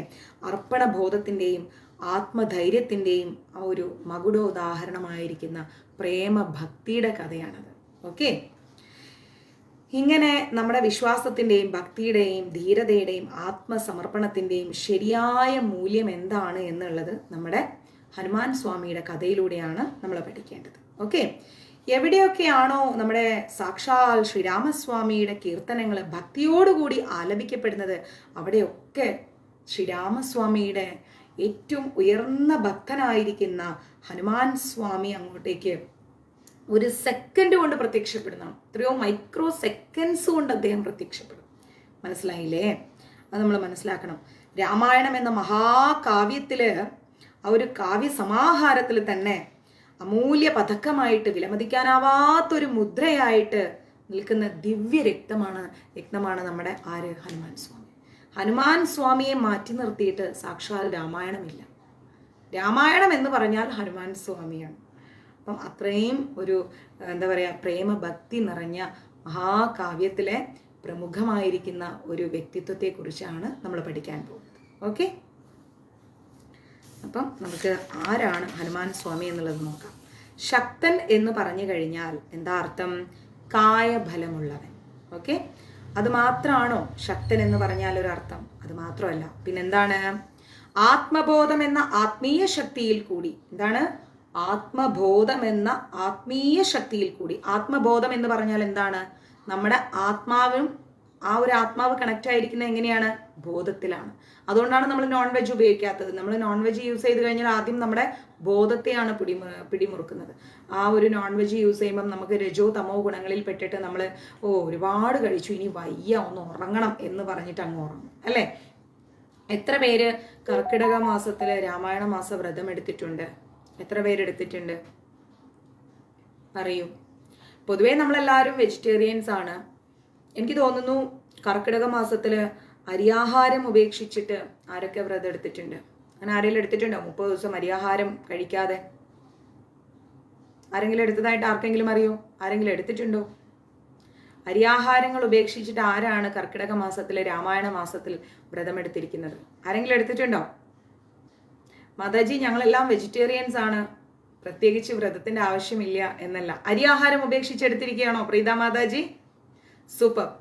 30 ദിവസം നമ്മുടെ കർക്കിടകം തീരുന്നത് വരെ അരിയാഹാരം ഉപേക്ഷിച്ച് ധാന്യങ്ങളൊക്കെ കഴിച്ചുകൊണ്ട് ആരാണ് വ്രതം എടുത്തിരിക്കുന്നത്? ഫലങ്ങള്, ഫ്രൂട്ട്സ്, അതന്നെയാണ് രണ്ടും ഒന്നാണ്. ധാന്യങ്ങളൊക്കെ കഴിച്ചുകൊണ്ട് ആരെങ്കിലും വ്രതം എടുത്തിട്ടുണ്ടോ? പ്രീത മാതാജി മാത്രമാണ് എടുത്തിരിക്കുന്നത്. അപ്പോ അജയനായിരിക്കുന്ന ഹനുമാൻ സ്വാമി ആത്മബോധ തത്വത്തിന്റെ ചൈതന്യ പ്രഭാവമാണെന്നാണ് പറയുന്നത്. ഓ സൂപ്പർ രമ്യ മാതാജി. വ്രതം എന്ന് പറഞ്ഞു കഴിഞ്ഞാല് എന്താ പറയാ, നമ്മുടെ അരിയാഹാരം ഉപേക്ഷിച്ചിട്ട് 30 ദിവസം അരിയാഹാരം ഉപേക്ഷിച്ചിട്ട് ആരാണ് വ്രതം എടുത്തിരിക്കുന്നത്? നോർമലി നമ്മളെല്ലാവരും വ്രതത്തിലാണ്, വെജിറ്റേറിയൻസ് ആണ്. പക്ഷെ അതല്ലാതെ അരിയാഹാരം ഉപേക്ഷിച്ചുകൊണ്ട് ആരാണ് വ്രതം എടുത്തിരിക്കുന്നത്? അങ്ങനെയാണോ എടുത്തത് മാതാജി? അങ്ങനെയെങ്കിൽ സൂപ്പറാണ്, ഗ്രേറ്റ്. ഓക്കെ, അപ്പൊ നമുക്ക് ഈശ്വരനാമ ജപത്തിൽ കൂടിയും ധ്യാനത്തിൽ കൂടിയും പുരാണ പാരായണത്തിൽ കൂടിയും ശ്രവണത്തിൽ കൂടിയും അബദ്ധസഞ്ചാരം ചെയ്യുന്ന ചഞ്ചല ഹൃദയത്തെ നിയന്ത്രിക്കാൻ സാധിക്കുമെന്നാണ് മനസ്സിലാക്കേണ്ടത്. മനസ്സിലായില്ലേ? അപ്പൊ പറ്റുമെങ്കിൽ അരിയാഹാരം ഉപേക്ഷിക്കൂ. ഈ ഒരു 30 ദിവസം സാധിക്കുമെന്ന് എനിക്കറിയില്ല. മലയാളീസിന് പ്രിയപ്പെട്ടത് ചോറാണ്, അത് വേറെ കാര്യം. എങ്കിലും അരിയാഹാരം ഉപേക്ഷിക്കാൻ സാധിച്ചാൽ നല്ലത്. ആരെങ്കിലുമൊക്കെ പറ്റുമെങ്കിൽ എടുക്കൂ. ഞാൻ എടുത്തിട്ടുണ്ട്. അപ്പം സാധിക്കുമെങ്കിൽ എടുക്കൂ. ഈ ഒരു 30 ദിവസം നമുക്ക് അങ്ങോട്ട് അരിയാഹാരം വേണ്ട, ചോറ് വേണ്ട, നമുക്ക് ധാന്യങ്ങൾ കഴിച്ചോളൂ. നാളെ ഏകാദശിക്ക് കഴിക്കണം. ഓക്കെ, സാധിച്ചാൽ അങ്ങനെ എടുക്കും. ഓക്കെ, ഇന്ന് പറ്റിയില്ലെങ്കിൽ നാളെ മുതലായാലും എടുത്താൽ മതി. സാധിച്ചാൽ മാത്രം. എല്ലാവർക്കും പറ്റും തോന്നുന്നില്ല. ഇന്ന് മുതൽ എടുത്തോളൂ. നല്ലതാണ്. കർക്കിടക മാസത്തിൽ അരിയാഹാരമൊക്കെ ഉപേക്ഷിച്ചിട്ട് നമ്മളൊരു വ്യത്യസ്തമായ ഒരു രീതിയിലൂടെ പോകുമ്പോൾ നമ്മുടെ ശരീരത്തിന് നല്ലതാണ്, നമ്മുടെ മാനസിക ആരോഗ്യത്തിന് നല്ലതാണ്, നമ്മുടെ ആത്മീയ ഉന്നതിക്ക് നല്ലതാണ്. എപ്പോഴും നമുക്കറിയാമല്ലോ, ഉച്ചയ്ക്കൊക്കെ നന്നായിട്ട് ചോറ് കഴിച്ച് കഴിഞ്ഞാൽ നമുക്കൊന്ന് കിടന്നാൽ മതി എന്നുണ്ടാവും, ഒരു ക്ഷീണമാണ്. ഞാൻ എടുത്തിട്ടുണ്ട്, അത് വിഷ്ണു മാരാറിനറിയാം. അപ്പോൾ നമുക്ക് അതൊക്കെ ഒന്ന് ഉപേക്ഷിച്ച് നമ്മളൊന്ന് ഒരു 30 ദിവസം കഴിയുമ്പോൾ നമ്മളൊരു കുറച്ചും കൂടെ ഒരു വേറെ ലെവലിലോട്ട് മാറും. സാധിച്ചാൽ എടുക്കും. മലയാളീസിന് ഒഴിച്ചുകൂടാൻ പറ്റാത്ത സാധനമാണ് അരി എന്ന് പറയുന്നത്. എങ്കിലും നോക്കൂ, സദാസമയവും ശ്രീരാമനാമങ്ങൾ ഭക്തി പുരസരം ഉരുവിട്ടുകൊണ്ട് ഉപവിഷ്ടനായിരിക്കുന്ന ഹനുമാൻ സ്വാമിയുടെ ഏകാഗ്രതയാണ് അദ്ദേഹത്തിന്റെ സകല വിജയങ്ങളുടെയും രഹസ്യം. നമുക്കില്ലാത്തതും അതാണ്. നമ്മൾ അങ്ങോട്ട് ഇങ്ങനെ ഒരു കാര്യം കേൾക്കുമ്പോൾ 100 ചിന്തകളാണ്. നമ്മുടെ കണ്ണിങ്ങനെ ട്രാവൽ ചെയ്തുകൊണ്ടിരിക്കുകയാണ്. കണ്ണ് ട്രാവൽ ചെയ്യുന്നതിനനുസരിച്ച് നമ്മുടെ മനസ്സും സഞ്ചരിച്ചുകൊണ്ടിരിക്കുകയാണ്. അതൊന്നും വേണ്ട. ഒരു ഏകാഗ്രത നമ്മൾ നമ്മുടെ ജീവിതത്തിൽ ഉണ്ടാക്കിയെടുക്കണം. ആ ഏകാഗ്രതയോടുകൂടി നമ്മൾ ഞാനൊക്കെ എന്തെങ്കിലും ഒരു കാര്യം ചെയ്യുമ്പോൾ മറ്റെന്തൊരു കാര്യം അതിൻ്റെ ഇടയ്ക്ക് വന്നാലും ഞാനത് അറ്റൻഡ് ചെയ്യില്ല. ഞാൻ അങ്ങോട്ട് വിട്ടേക്കും. കാരണം ചെയ്ത് തീർക്കേണ്ട ജോലി അതാദ്യം ചെയ്ത് തീർക്കുക, എന്നിട്ട് മതി ബാക്കി കാര്യങ്ങൾ എന്നൊരു മൈൻഡാണ് എനിക്ക്. വർക്ക് കിട്ടിക്കഴിഞ്ഞാൽ പിന്നെ അതിലങ്ങ് ഉരുണ്ട് പിണഞ്ഞ് എങ്ങനെയെങ്കിലും അത് തീർക്കുക, അതാണ് എൻ്റെ ലക്ഷ്യം. അപ്പം നമ്മൾ എന്ത് ചെയ്യണം എന്ന് ഓർത്തു കഴിഞ്ഞാൽ മാക്സിമം കോൺസെൻട്രേഷൻ, ഏകാഗ്രത, അത് നമ്മൾ സ്വയം ഉണ്ടാക്കിയെടുക്കണം. ആ ഏകാഗ്രതയിലൂടെ മാത്രമേ നമുക്ക് ഭക്തിയിലൂടെ മുന്നോട്ട് പോകാൻ പറ്റും. അപ്പം നമ്മുടെ ഹനുമാൻ സ്വാമിയുടെ സകല വിജയങ്ങളുടെയും രഹസ്യം എന്ന് പറയുന്നത് ഏകാഗ്രതയാണ്. അപ്പം അത് നമ്മളും ഉണ്ടാക്കിയെടുക്കണം. വിശ്വസിക്കുക, ഭജിക്കുക, ധ്യാനിക്കുക, ഏകാഗ്രതയോടുകൂടിയുള്ള പ്രാർത്ഥന എല്ലാവർക്കും വിജയം നേടിത്തരും. അതിലൊരു സംശയമില്ല. അപ്പം ഏകാഗ്രതയോടുകൂടി പ്രാർത്ഥിക്കുക. അല്ലാതെ വന്ന് നിന്നിട്ട് വെറുതെ അങ്ങോട്ടും ഇങ്ങോട്ടും നോക്കിക്കൊണ്ട് പാട്ടുപാടി പോകുന്നതാവരുത് നമ്മുടെ പ്രാർത്ഥന. മണിക്കൂറുകൾ പ്രാർത്ഥിച്ചില്ലെങ്കിലും സെക്കൻഡ്സുകളാണെങ്കിലും പ്രാർത്ഥിക്കുന്നതെങ്കിൽ കണ്ണടച്ച് ധ്യാനിച്ച് ഭഗവാനെ ഹൃദയത്തിൽ കണ്ടുകൊണ്ട് നമ്മൾ പ്രാർത്ഥിക്കാൻ ശ്രമിക്കാം. അതൊരു സെക്കൻഡായാലും മതി, 1 മണിക്കൂറൊന്നും ഇരുന്ന് ചെയ്യണമെന്നില്ല. ഓക്കെ, അങ്ങനെ ചെയ്യും. ഇനി നമുക്ക് ഹനുമാൻ പുരാണത്തിലേക്ക് നമുക്ക് പോകാം. നമുക്ക് ആദ്യം തന്നെ അതുല്യ ശക്തി പ്രഭാവനായിരിക്കുന്ന സുവർണ മഹാമേരു സദൃശം സുന്ദരഗാത്രനായിരിക്കുന്ന ദൈത്യമാന്മാരായിരിക്കുന്ന വനത്തിന് അഗ്നിയും ജ്ഞാനികളിൽ അഗ്രഗണ്യനും രഘുരാമപ്രിയ ഭക്തനും പവനകുമാരനും സകല ഗുണഗണങ്ങളുടെയും ഇരിപ്പിടവും വാനര നായകനുമായിരിക്കുന്ന ഹനുമാൻ സ്വാമിയുടെ തൃപ്പാദങ്ങളിൽ നമസ്കരിച്ചുകൊണ്ട് നമ്മുടെ ശ്രീരാമസ്വാമിയുടെയും സീതാമാതാവിൻ്റെയും തൃപ്പാദങ്ങളിൽ നമസ്കരിച്ചുകൊണ്ട് നമുക്ക് ഹനുമാൻ സ്വാമിയുടെ ചരിത്രത്തിലേക്ക് കടക്കാം. Okay, ready? ബൃഹസ്പതി ശാപത്തെക്കുറിച്ചാണ് നമ്മൾ പഠിക്കാൻ പോകുന്നത് ആദ്യം തന്നെ. ഓക്കെ, ദേവഗുരുവാണ് ബൃഹസ്പതി എന്ന് എത്ര പേർക്കറിയാം? അറിയാത്തവരുണ്ടെങ്കിൽ കേൾക്കുക. ദേവഗുരുവാണ് ബൃഹസ്പതി. ഇനി മറന്നു പോവരുത്, ദേവന്മാരുടെ ഗുരുവിൻ്റെ പേരാണ് ബൃഹസ്പതി. എല്ലാവർക്കും എല്ലാം അറിഞ്ഞോളണമെന്നില്ല. അറിയാത്തവർ ഓർത്ത് വയ്ക്കുക. അറിവില്ലായ്മ ഒരിക്കലും ഒരു കുറവല്ല. മഞ്ജരീസിലൂടെ അറിയുന്നവരും അറിയാത്തവരൊക്കെ തുല്യരാണ് കേട്ടോ. ഒത്തിരി അറിയുന്നവരും അറിയാത്തവരും തമ്മിൽ എനിക്ക് യാതൊരു വ്യത്യാസമില്ല. ഞാനും നിങ്ങളെപ്പോലെ ഒരു പഠിക്കുന്ന ആളാണ്. അപ്പോൾ ദേവന്മാരുടെ ഗുരുവിൻ്റെ പേരെന്താണ്? ബൃഹസ്പതി. ബൃഹസ്പതിയുടെ ആശ്രമത്തില് അന്തേവാസിനിയായിരുന്നു ആര്? അപ്സരകന്യകയായിരിക്കുന്ന പുഞ്ചികസ്ഥല. ബൃഹസ്പതിയുടെ ഇപ്പൊ ഞാൻ വന്നില്ലേ, ബൃഹസ്പതിയുടെ ആശ്രമത്തിൽ ഒരു അന്തേവാസിനി ഉണ്ടായിരുന്നു. ആ അന്തേവാസിനിയായിരിക്കുന്ന വ്യക്തി ഒരു സ്ത്രീ, ഒരു അപ്സര കന്യകയായിരുന്നു. ആ അപ്സര കന്യകയുടെ പേരാണ് പുഞ്ചികസ്ഥല. ടൈപ്പ് ചെയ്തിട്ടേ ഞാൻ നോക്കട്ടെ എത്ര പേര് കറക്റ്റ് ആയിട്ട് ഇടുമെന്ന്. പുഞ്ചികസ്ഥല എന്ന് പറയുന്ന അപ്സര സ്ത്രീ ബൃഹസ്പതിയുടെ ആശ്രമത്തിലെ ആരായിരുന്നു? അന്തേവാസിനിയാണ്. ഗുരുവിന്റെ ശാപം കിട്ടിയിട്ട് പുഞ്ചികസ്ഥല ഒരു അഞ്ജന എന്ന വാനര സ്ത്രീയായിട്ട് മാറുകയാണ്. ഗുരുവിന്റെ ശാപം കൊണ്ടാണ് പുഞ്ചികസ്ഥല വാനര സ്ത്രീയായിട്ട് മാറുന്നത്. അഞ്ജനയുടെ മകനായിട്ടാണ് ആര് ജനിക്കുന്നത്? നമ്മുടെ അഞ്ജനയുടെ പുത്രനാണ് ആര്? ആഞ്ജനേയൻ, ഹനുമാൻ സ്വാമി ജനിക്കുന്നത്. ഇത്ര വരേക്കും മെമ്മറിയിൽ നിൽക്കുമല്ലോ അല്ലേ, മറന്നു പോവില്ലല്ലോ. കുഞ്ചികസ്ഥലയല്ല, പുഞ്ചികസ്ഥല. പാപ്പ പുഞ്ചികസ്ഥല, കറക്റ്റ്. ഉഷാമാതാജി ഇട്ടതാണ് പുഞ്ചികസ്ഥല. ഓക്കെ, ഓക്കേടാ, പോയിട്ട് വാ. പുഞ്ചികസ്ഥല. ഓക്കെ, ഭക്തയാണ്, അതുപോലെ അനുസരണശീലയുള്ളവളാണ്, സദ്ഗുണ സമ്പന്നയാണ് പുഞ്ചികസ്ഥല. എക്സാക്ട്ലി, കൂവല്ല കേട്ടോ, പൂ.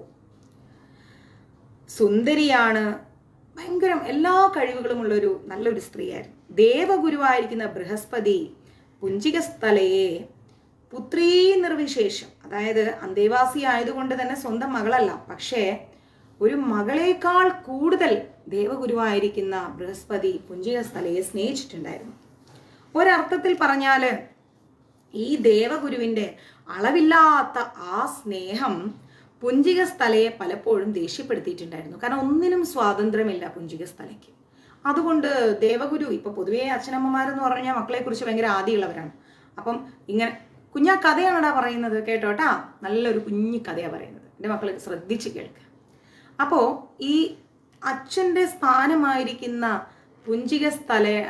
ദേവഗുരുവായിരിക്കുന്ന ബൃഹസ്പതി പുഞ്ചിക സ്ഥലയെ ഇടവും വലവും തിരിയാൻ വിടാതെ ഇങ്ങനെ പിടിച്ചു വെക്കും. അത് ഈ പുഞ്ചിക സ്ഥലയ്ക്ക് അങ്ങോട്ടേക്ക് ഭയങ്കര ഇറിറ്റേഷനായിരുന്നു. സന്ദർഭവും പരിതസ്ഥിതിയും പ്രായവും ആരെയും വഴിതെറ്റിക്കും. അങ്ങനെ ഒരു പ്രായത്തിലൂടെയാണ് ഈ പുഞ്ചിക സ്ഥല ആ സമയത്ത് കടന്നു പോകുന്നത്. അതീവ സുന്ദരിയും കൂടിയാണ് കേട്ടോ. പക്ഷേ ആ ഒരു സമയത്ത് എന്താ ഉണ്ടായത്? ആ പ്രായത്തില് പുഞ്ചിക സ്ഥലയ്ക്ക് ഒരു തെറ്റുപറ്റി. വല്ലാത്തൊരു അപകടത്തിൽ പോയി പുഞ്ചിക സ്ഥലപ്പെട്ടു. അപകടമേറിയ ആ ഒരു മധുര യൗവനം, നമ്മൾ പറയാറില്ലേ മധുര 17 എന്നൊക്കെ പറയില്ലേ, ആ ഒരു അപകടമേറിയ ആ ഒരു മധുരപ്രായത്തിൽ പുഞ്ചിക സ്ഥലയുടെ മനസ്സിൽ ഒരുപാട് ആഗ്രഹങ്ങൾ അങ്ങോട്ട് വന്നു. മോഹങ്ങളും വികാര മനസ്സുമായിട്ട് സുന്ദരമായിരിക്കുന്ന സ്വപ്നങ്ങളൊക്കെ നെയ്തുകൂട്ടി പുഞ്ചിക സ്ഥല ആ ഒരു പ്രായത്തിൻ്റെതായ ചാബല്യങ്ങളിൽപ്പെട്ട് അറിയാതെ ഒരു തെറ്റ് ചെയ്തു പോയി. ആ തെറ്റിൽ കൂടി പുഞ്ചിക സ്ഥല അഞ്ജന എന്ന ഒരു വാനര കന്യകയായിട്ട് മാറേണ്ടി വരികയാണ്.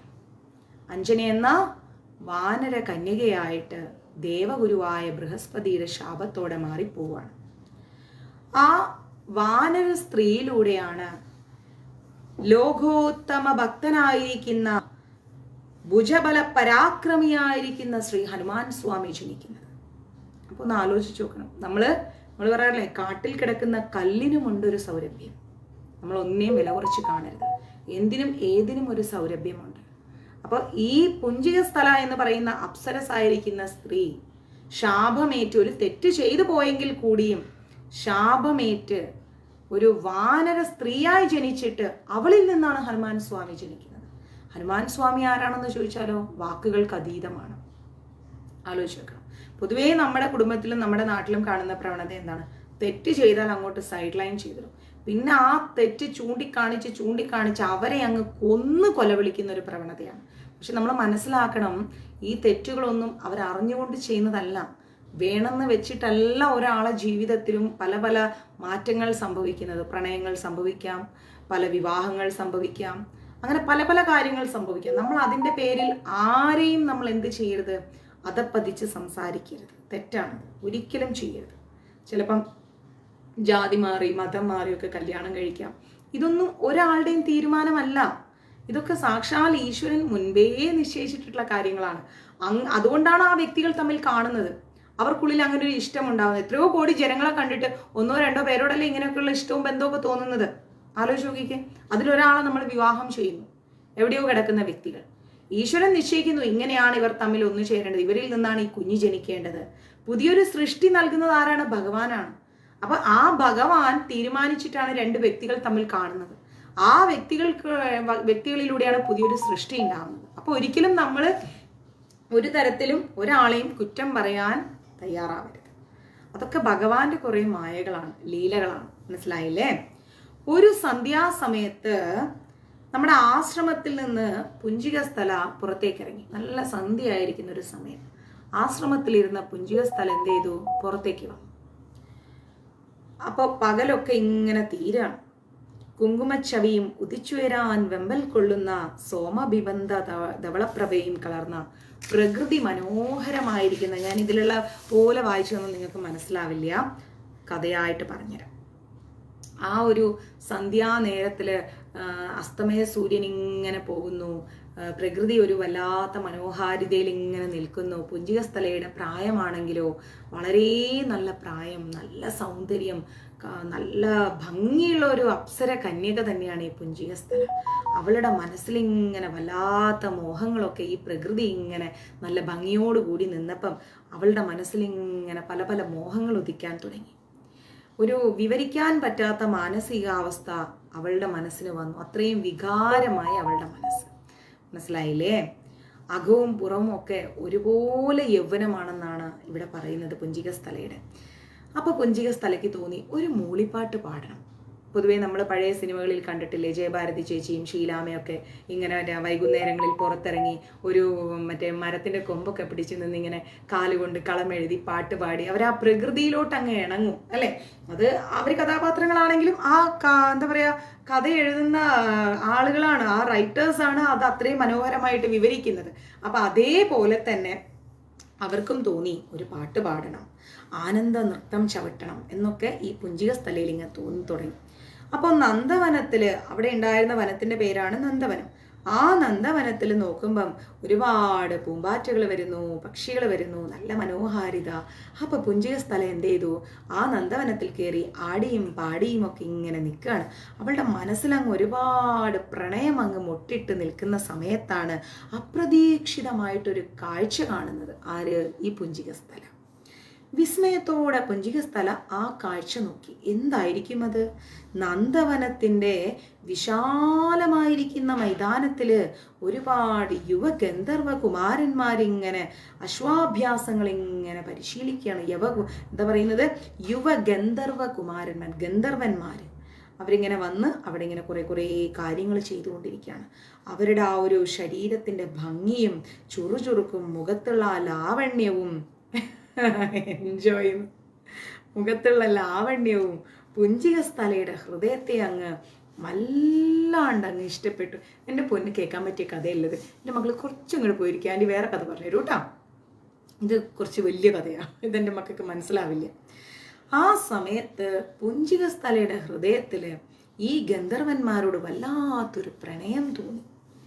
പ്രകൃതിയും പ്രായവും ആ ഒരു നോട്ടവും ആ ഒരു അവസ്ഥയും, സാരമില്ലേ പ്രസന്നാമേ, എല്ലാം കൂടി പുഞ്ചികസ്ഥല എന്ന് പറയുന്ന കന്യക പരിസരം അങ്ങ് മറന്നുപോയി. ഇവരെ കണ്ടപ്പോൾ താൻ ആരാണെന്നുള്ളത് പോലും പുഞ്ചികസ്ഥല മറന്നുപോയി. അപ്സര സ്ത്രീയാണ്, ദേവഗുരുവായ ബൃഹസ്പതിയുടെ മകളുടെ തുല്യമായിട്ട് ജീവിക്കുന്ന ഒരു അന്തേവാസിയാണ്, എൻ്റെ പ്രായം ഇതാണ്, ഇതെല്ലാം പുഞ്ചികസ്ഥല അങ്ങ് മറന്നുപോയി. ഭവിഷ്യത്തുകൾ എന്താന്ന് പോലും മറന്നുപോയി. എന്തെങ്കിലും തെറ്റ് സംഭവിച്ചാൽ നാളെ എന്ത് വരും അതുപോലും അവർ മറന്നു പോവാണ്. ആ ഒരു മോഹം, ആ ഒരു ആഗ്രഹം എന്താ ഉണ്ടാക്കിയത്? യൗവന ചേഷ്ടകൾ, ആ ഗന്ധർവ കുമാരന്മാരുടെ യൗവനം കൊണ്ട് അവർ കാണിക്കുന്ന കുറേ ചേഷ്ടകളുണ്ട്, അവരുടെ കുറേ ആംഗ്യങ്ങളും അതും ഇതും ഒക്കെ കണ്ടപ്പം ഈ യൗവനസ്ഥയായിരിക്കുന്ന പുഞ്ചികസ്ഥല എല്ലാം മറന്നങ്ങ് പ്രണയത്തോടെ ആസ്വദിക്കുകയാണ്. അപ്രതീക്ഷിതമായിട്ട്, ഒന്നും പ്രതീക്ഷിക്കാതിരിക്കുന്ന സമയത്ത് നന്ദവനത്തിലെത്തി ആര്?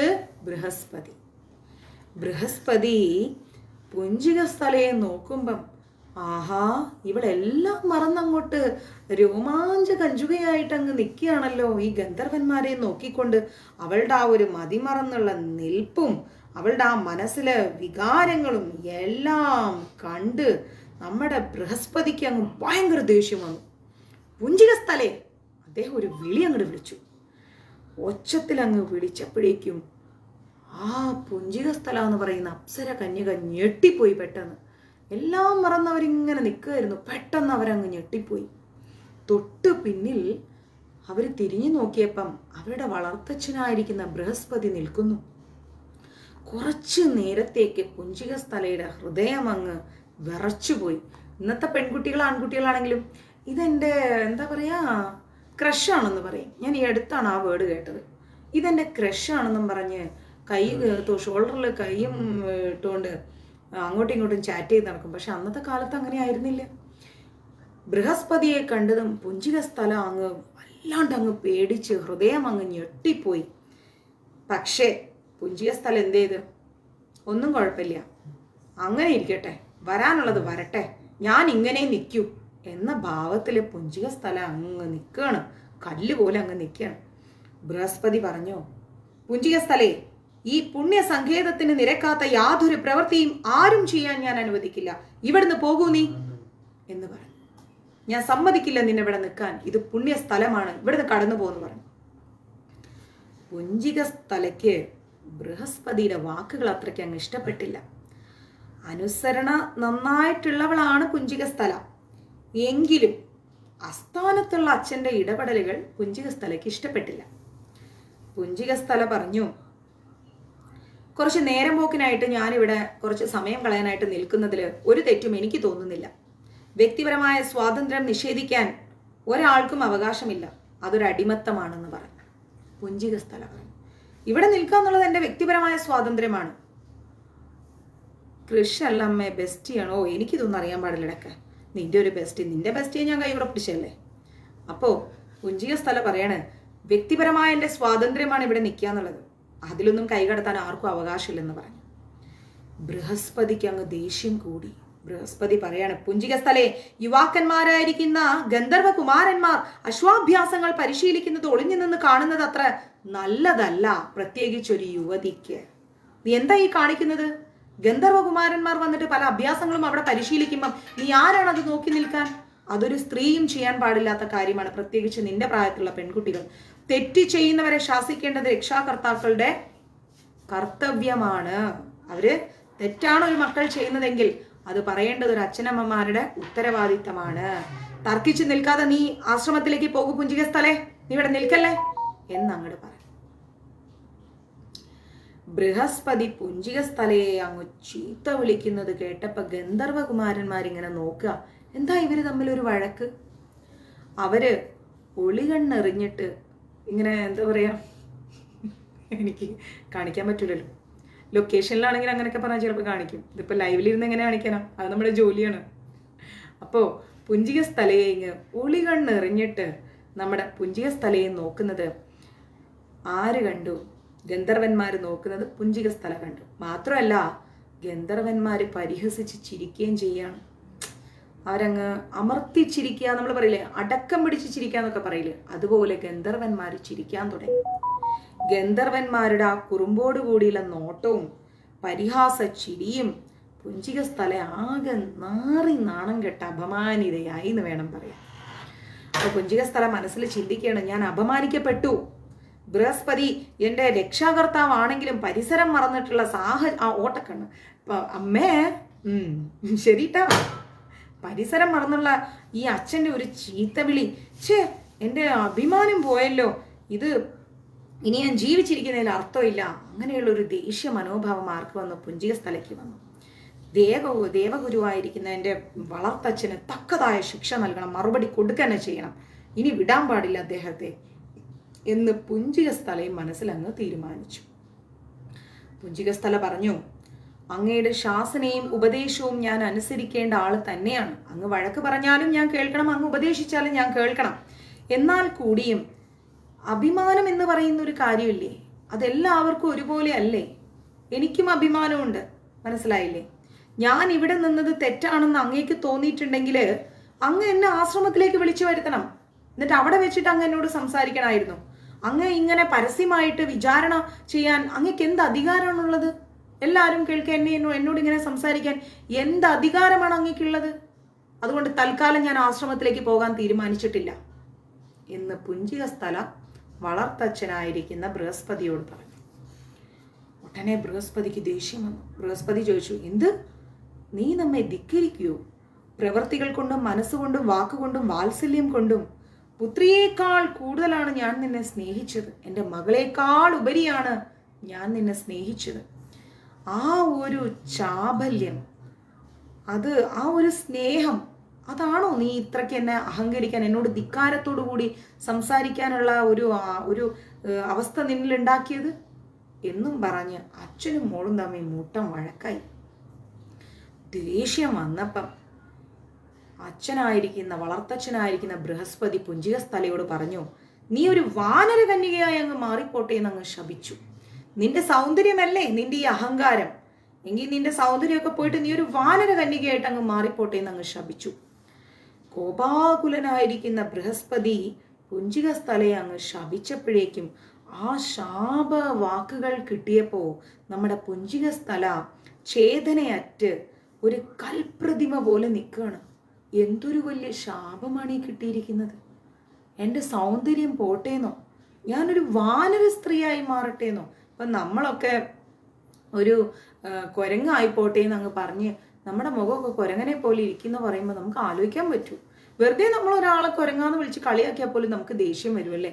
അപ്പൊ സാക്ഷാൽ കുരങ്ങായി മാറട്ടെ, അങ്ങനെ വാനര സ്ത്രീയായി മാറട്ടെ എന്ന് പറഞ്ഞു കഴിഞ്ഞാൽ പുഞ്ചികസ്ഥലയുടെ അവസ്ഥയൊന്ന് ആലോചിച്ച് നോക്കിക്കേ. പുഞ്ചികസ്ഥല അങ്ങ് ശാപം കിട്ടിയിട്ട് അങ്ങ് കല്ല് പോലെ ഇങ്ങനെ നിൽക്കുകയാണ്. ഉടനെ പുഞ്ചികസ്ഥലയ്ക്ക് തോന്നി, അയ്യോ, ദേവഗുരുവായ ബൃഹസ്പതിയോട് ഞാനിങ്ങനെ ധിക്കാരത്തോടെ സംസാരിച്ചതൊക്കെ തെറ്റായിപ്പോയി, ഞാൻ ഒരിക്കലും അങ്ങനെ പറയാൻ പാടില്ലായിരുന്നു എന്ന് തോന്നി. ഉടനെ കണ്ണുനീരോടുകൂടി എന്താ പറയാ, പുഞ്ചികസ്ഥല അച്ഛനോട് മാപ്പ് ചോദിച്ചു. പുഞ്ചികസ്ഥല മാപ്പ് ചോദിച്ചപ്പോഴേക്കും ബൃഹസ്പതിക്കും തോന്നി, അയ്യോ, ഞാനും പറഞ്ഞത് തെറ്റായിപ്പോയി, ഞാൻ എൻ്റെ മോളേക്കാൾ കൂടുതൽ സ്നേഹിച്ച് വളർത്തിയതല്ലേ, ഞാൻ എന്ത് ശാപമാണ് ഇവൾക്ക് കൊടുത്തത് എന്നങ്ങ് ബൃഹസ്പതിയും അങ്ങ് ചിന്തിച്ചു. ഇവിടെ നിന്ന് നമ്മൾ പഠിക്കേണ്ടത്, ദേഷ്യം എന്ന് പറയുന്ന വികാരം ആർക്കും ഏത് സമയത്തും വരാവുന്നൊരു കാര്യമാണ്. വരൂല എന്നൊന്നും പറയാൻ പറ്റില്ല, ആർക്കും വരും, എനിക്കും നിങ്ങൾക്കും വരും. പക്ഷെ ആ സമയത്ത് നമ്മൾ പറയുന്ന വാക്കുകൾ വളരെയധികം സൂക്ഷിക്കണം. മനസ്സിലായില്ലേ?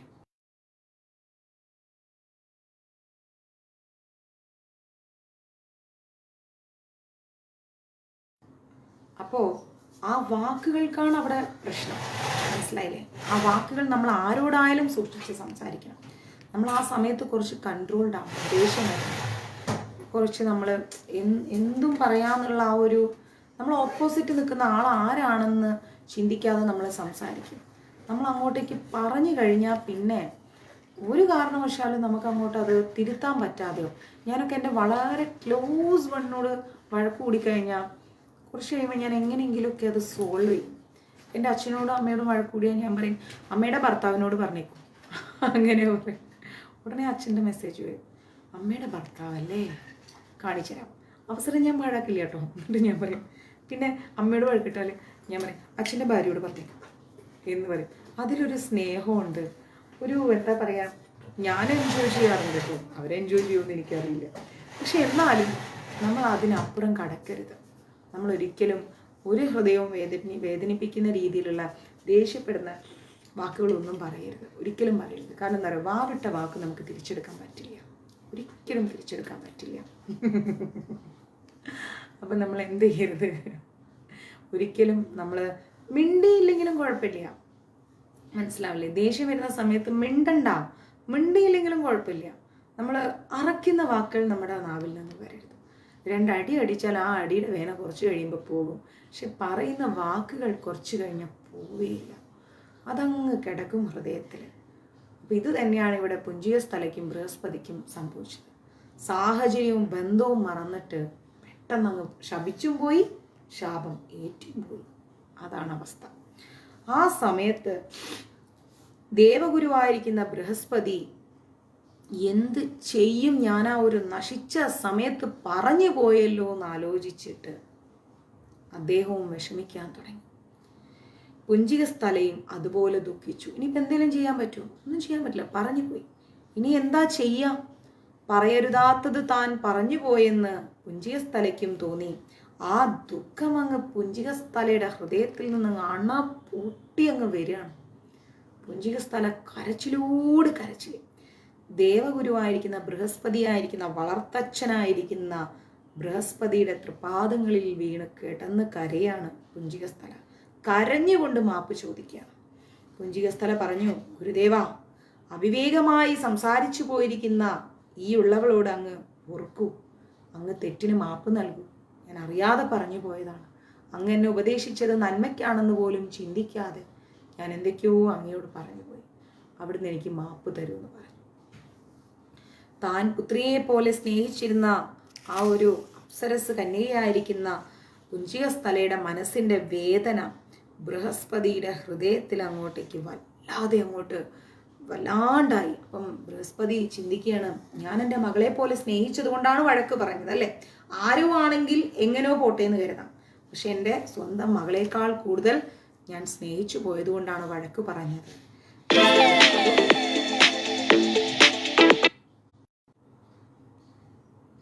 അതാണ് ഇത്രയും വലിയ ആപത്തിന് കാരണമായത്. ഞാൻ പറഞ്ഞതൊന്നും ഉചിതമായിരുന്നില്ലല്ലോ, ഒന്നും ശരിയായ കാര്യമല്ലല്ലോ എന്നങ്ങ് ചിന്തിച്ച് പുഞ്ചികസ്ഥല വല്ലാതെ ദേവഗുരുവായിരിക്കുന്ന ബൃഹസ്പതി വല്ലാതെ അങ്ങ് വിഷമിക്കാൻ തുടങ്ങി. ഒരു നിമിഷ നേരത്തെ നിയന്ത്രണം വിട്ടുള്ള ആ മനസ്സിൻ്റെ പ്രവർത്തനം എത്രമാത്രം വേദനയുണ്ടാക്കി ആലോചിച്ച് നോക്കിക്കേ. കാരണമില്ലാത്ത കാര്യത്തിന് കലഹമില്ലാതെ ന്യായമില്ല. ശാപത്തിൽ കൂടി മഹാധീരനും ഉത്തമ ഭക്തനുമായ ഒരു ശ്രേഷ്ഠനായിരിക്കുന്ന ഒരു മകൻ നിനക്ക് ജനിക്കുന്ന ബൃഹസ്പതി ശാപമോക്ഷം കൊടുത്തു. എന്തായാലും എന്താ പറയാ, ഇങ്ങനെയൊക്കെ സംഭവിച്ചു. ഇനി ഈ ശാപത്തിൽ കൂടി നിനക്കൊരു ശാപമോക്ഷം തരാം. എന്താണ്? മഹാധീരനും ഉത്തമ ഭക്തനുമായിരിക്കുന്ന ഒരു ശ്രേഷ്ഠൻ ജനിക്കും നിന്നിലൂടെ. വിധിഹിതം, എന്തായാലും വിധിയെ തടക്കാൻ പറ്റില്ല. ദേവഗുരു മനസ്സാൽ അങ്ങനെ ഒരു അനുഗ്രഹം പുഞ്ചികസ്ഥലയ്ക്ക് കൊടുത്തു. ബൃഹസ്പതി പറഞ്ഞു, മോളെ, ശാപവചനം, ഞാൻ പറഞ്ഞ ആ ശാപം അത് പിൻവലിക്കാൻ കഴിയില്ല മോളെ, ഒരിക്കലും സാധിക്കില്ല.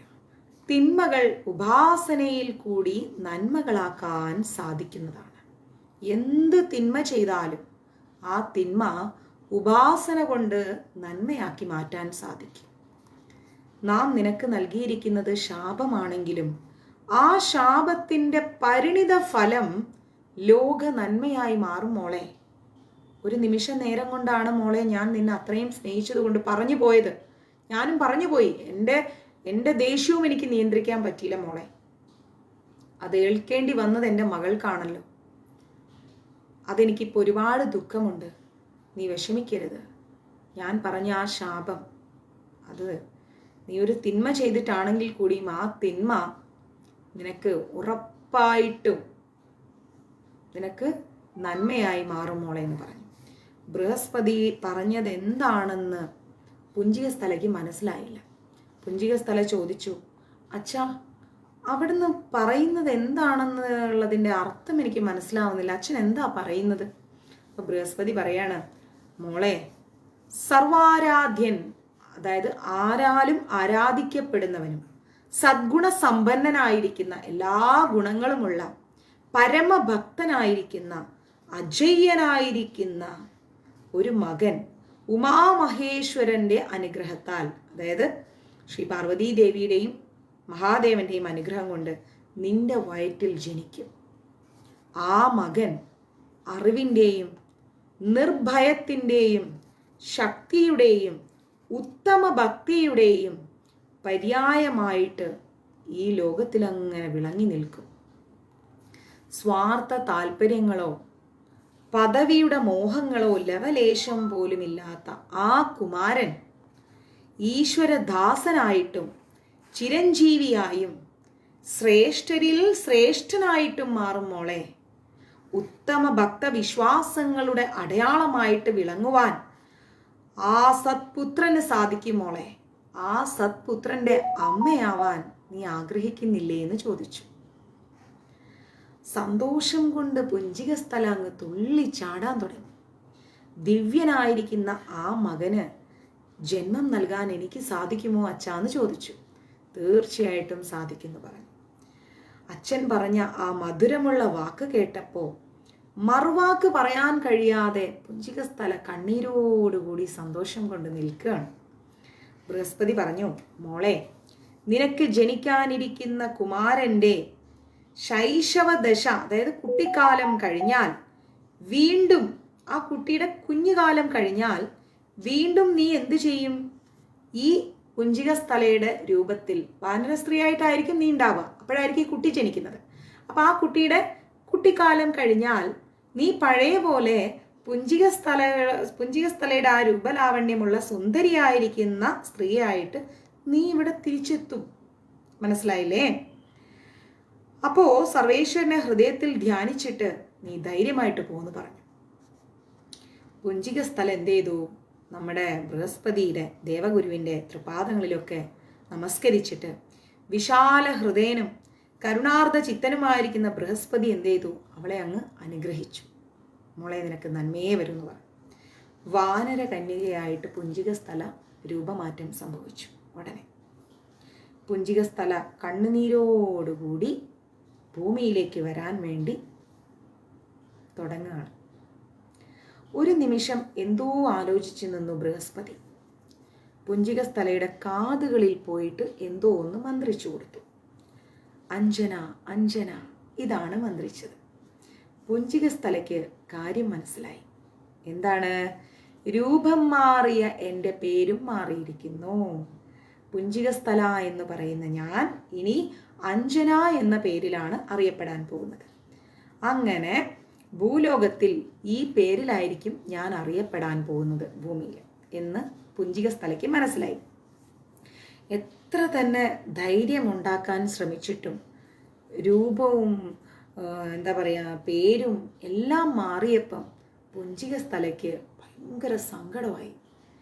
കരയാൻ തുടങ്ങി. ദുഃഖം കടിച്ചമർത്തിയിട്ട് കണ്ണുനീര് തുടച്ച് ബൃഹസ്പതിയുടെ തൃപ്പാദങ്ങളിൽ ഒരിക്കൽ കൂടി നമസ്കരിച്ചിട്ട് പുഞ്ചികസ്ഥല ഭൂമിയിലേക്ക് വരികയാണ്. എല്ലാം അറിയുന്ന ദേവഗുരുവായിരിക്കുന്ന ആ ബൃഹസ്പതി മകള് പോയ ദുഃഖത്തിൽ ഒരു സാധാരണ ഗൃഹനാഥനെ പോലെ അദ്ദേഹം ആ ആശ്രമത്തിലിരുന്ന് കരയാൻ തുടങ്ങി. ഭൂലോകത്തിലെത്തിയ അഞ്ജന പലതും ചിന്തിച്ചിങ്ങനെ കാട്ടിലൂടെ അലഞ്ഞ് നടക്കുകയാണ്. പല ദുഷ്ടമൃഗങ്ങളും അഞ്ജനയെ ഉപദ്രവിക്കാൻ വന്നു. അതൊന്നും അവളെ തളർത്തിയില്ല. മാത്രമല്ല, അഞ്ജന അടുത്ത് നിൽക്കുമ്പോഴേക്കും ആ ദുഷ്ടമൃഗങ്ങളെല്ലാം തിരിഞ്ഞോടും. വല്ലാത്ത ഒരു വേദനയോടുകൂടി, വല്ലാത്ത മനസ്ഥിതിയോടുകൂടി ഈ അഞ്ജന ഒരു രാത്രി ആ വനത്തിൻ്റെ ഉള്ളിൽ ഇങ്ങനെ താമസിക്കുകയാണ്. വെള്ളിക്കസവുകൾ പിടിപ്പിച്ച വെള്ള വസ്ത്രം പോലെ അങ്ങനെ നിൽക്കുകയാണ് ആകാശം. അഞ്ജന എന്ത് ചെയ്യാണ്? ആ ആകാശത്തേക്ക് നോക്കി ഇങ്ങനെ ആ കാട്ടിൻ്റെ ഉള്ളിൽ ഒറ്റയ്ക്ക് ഇരിക്കുകയാണ്. ആ സമയത്ത് പിറ്റേന്ന് രാവിലെ ആയി. അഞ്ജന അങ്ങനെ നോക്കി കിടന്നുറങ്ങിപ്പോയി. പിറ്റേന്ന് രാവിലെ ആയപ്പം വല്ലാത്ത വിശപ്പും ദാഹവും, ഒറ്റയ്ക്ക് ഇരിക്കുകയാണ് അഞ്ജന. വല്ലാത്ത ചിന്തകൾ അഞ്ജനയെ അലട്ടിക്കൊണ്ടിരിക്കുന്നു. എന്തെങ്കിലും ഉടനെ കഴിച്ചില്ലെങ്കിൽ തല കറങ്ങി താഴെ വീഴും. അപ്പോൾ അഞ്ജന എന്ത് ചെയ്ത് അടുത്ത് കണ്ട ഒരു മരത്തിൽ ചാടിക്കയറി കുറച്ച് മാമ്പഴങ്ങളൊക്കെ പറിച്ചെടുത്തു. ആ മധുരമുള്ള മാമ്പഴം അങ്ങ് ആർത്തിയോടെ അഞ്ജന കഴിച്ചു. പെട്ടെന്നൊരു അശരീരി കേട്ടു അഞ്ജന. അത് കഴിക്കാൻ തുടങ്ങിയപ്പോഴേക്കും അഞ്ജനെ അരുത്, സ്നാനകർമാദികൾ കഴിഞ്ഞ് ശ്രീ പാർവതി പരമേശ്വരന്മാരെ ധ്യാനിക്കാതെ ജലപാനം പോലും ചെയ്തു പോകരുത്. പെട്ടെന്നൊരു അശരീരി. രാവിലെയും പ്രദോഷകാലത്തും ഏകാഗ്രചിത്തയായി ഭയഭക്തി പുരസരം ശ്രീ ഉമാമഹേശ്വരന്മാരെ ദിനവും പ്രാർത്ഥിക്കൂ. നിനക്ക് സർവമംഗളങ്ങളും സിദ്ധിക്കുന്നതാണ്. അഞ്ജന സ്റ്റക്കായി നിൽക്കുകയാണ്. ഈ ശബ്ദം കേട്ടപ്പോഴേക്കും അശരീരി കേട്ട അഞ്ജന 4 പാടും നോക്കുകയാണ്. ഈ ശബ്ദം എവിടുന്ന് വന്നു? ഹേയ്, എൻ്റെ തോന്നലാണ്. ഇവിടെ ഒന്നും ആരുമില്ല, ആരെയും കാണുന്നില്ല. ഇതെൻ്റെ മനസ്സിൻ്റെ തോന്നലാണ്. ആ വാക്കുകൾ ദൈവവാക്കുകളായിരിക്കൂ? അഞ്ജനയുടെ ഉള്ളിൽ 2 ചിന്തകൾ. എന്നാലും നല്ല കാര്യമല്ലേ പറഞ്ഞത്? എന്നാ പിന്നെ കാട്ടരുവിയിൽ ഇറങ്ങി കുളിച്ചിട്ടാവാം ഭക്ഷണം. അങ്ങനെ അഞ്ജന എന്ത് ചെയ്തു? പൂർവ്വ ദിശയെ ലക്ഷ്യമാക്കി അഞ്ജന പോയി. എന്നിട്ട് കുളിച്ച് ചമ്രം പടിഞ്ഞിരുന്ന് അഞ്ജന പഞ്ചേന്ദ്രിയങ്ങളെയും അടക്കി ഏകാഗ്രമായ മനസ്സോടുകൂടി ശ്രീ പാർവതി പരമേശ്വരന്മാരെ ഭക്തിയോടുകൂടി ധ്യാനിച്ചു. കുറേ മണിക്കൂറുകൾ കഴിഞ്ഞു. അഞ്ജനയുടെ പ്രാർത്ഥനയിൽ അങ്ങ് കോരിത്തരിച്ചു നിൽക്കുകയാണ് പ്രകൃതി. രാവിലെയും രാത്രിയും ഒന്നും പോകുന്നത് അഞ്ജന അറിയുന്നില്ല. അഞ്ജന ചില സമയങ്ങളിൽ വിശക്കുമ്പോൾ എന്തു ചെയ്യും? ഈ പഴങ്ങൾ അങ്ങ് കഴിക്കും. കാട്ടരുവിയിലെ വെള്ളം പോയി ആവോളം കുടിക്കും. വിശപ്പും ദാഹവും എല്ലാം നിയന്ത്രിക്കാൻ തുടങ്ങി. കാട്ടിനുള്ളിൽ കൂടി അഞ്ജന ഇങ്ങനെ നടക്കുകയാണ്.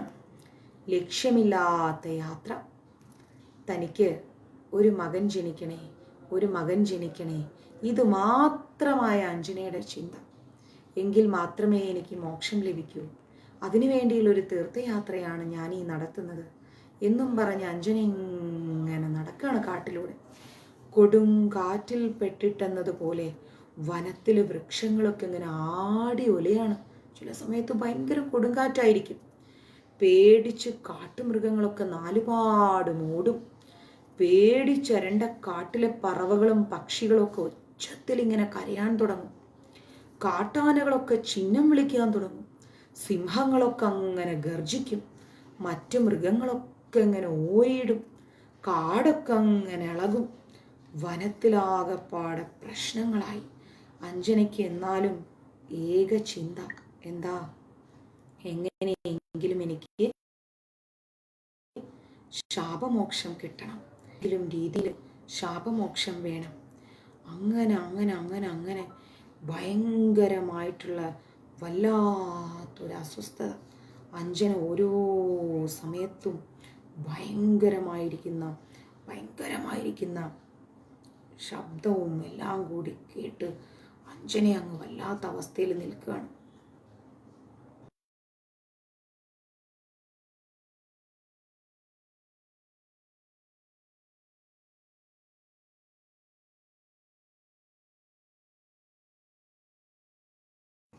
അഞ്ജന നോക്കുമ്പം ഈ കാട്ടിനുള്ളിൽ ആരുമില്ല.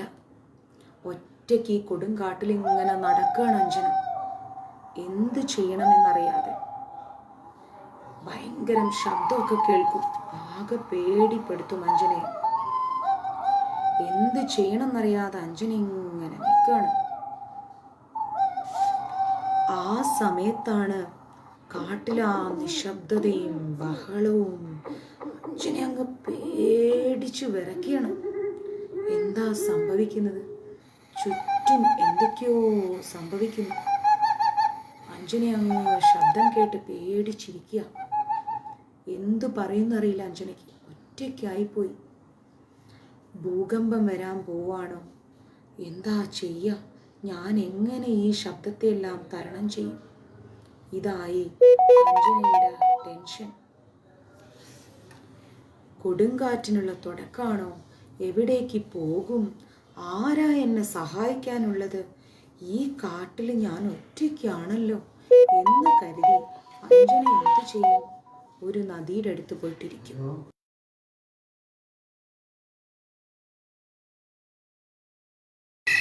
ആ നദിയുടെ അടുത്ത് ഇങ്ങനെ അഞ്ജന ഒറ്റയ്ക്കിരിക്കും. രാത്രിയുടെ ഏകാന്തതയിൽ ആകാശത്തേക്ക് നോക്കി ചന്ദ്രനെ നോക്കി അഞ്ജന ഇങ്ങനെ ഇരിക്കും. ആരോടൊന്നും പറയാനില്ല. നിശബ്ദമായി ഒറ്റയ്ക്കിരിക്കും അഞ്ജന. ആ നദിയിൽ ഇങ്ങനെ വെള്ളം പോകും. അതും നോക്കി പൂർണ്ണചന്ദ്രനെ നോക്കി അഞ്ജന ഇങ്ങനെ രാത്രി കഴിച്ചു കൂട്ടുക. എന്ത് ചെയ്യണമെന്നറിയാതെ. ഈശ്വര, സർവേശ്വര, ശ്രീ പാർവതി പരമേശ്വര, ഹൃദയം തുറന്ന് അഞ്ജന പ്രാർത്ഥിക്കുകയാണ്. വഴിതെറ്റിപ്പോയവർക്ക് ഏക ആശ്രയം അവിടുന്നല്ലേ. എന്തും സംഭവിച്ചു കൊള്ളട്ടെ ഇന്നും പറഞ്ഞുകൊണ്ട് അഞ്ജന ഇങ്ങനെ പ്രാർത്ഥിച്ചിരിക്കുക. അഞ്ജന കണ്ണുകൾ അടച്ച് ഉമാമഹേശ്വരന്മാരെ മാത്രം ധ്യാനിച്ചിരിക്കുക. 8 ദിക്കും പൊട്ടുന്ന രീതിയിൽ അട്ടഹാസമായിരിക്കുന്നൊരു ചിരി കണ്ട് ഞെട്ടിത്തരിച്ച് അഞ്ജന പേടിച്ച്. കേൾക്കാൻ പറ്റുന്നില്ല?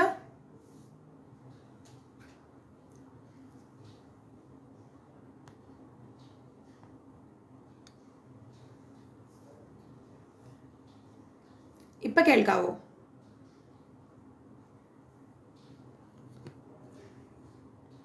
ഇപ്പൊ കേൾക്കുന്നുണ്ടോ?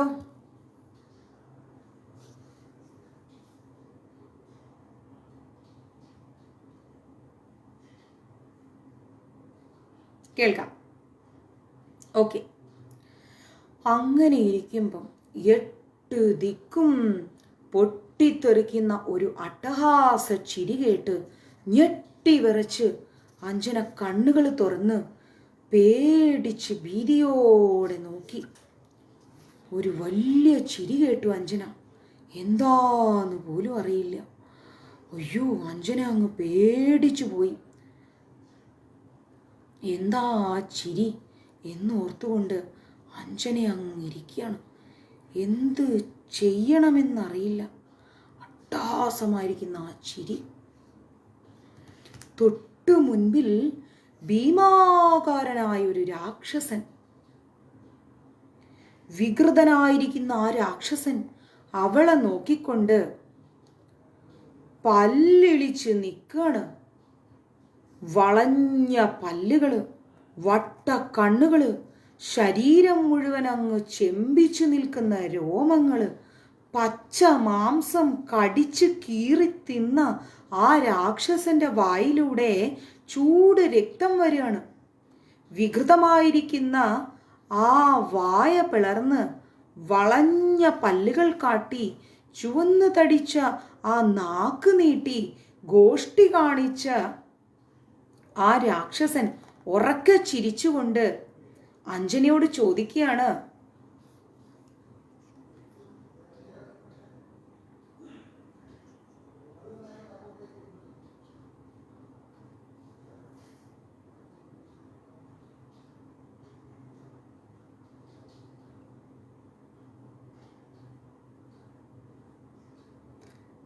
ഇപ്പോ ഞാൻ പറയുന്നത് കേൾക്കാമോ?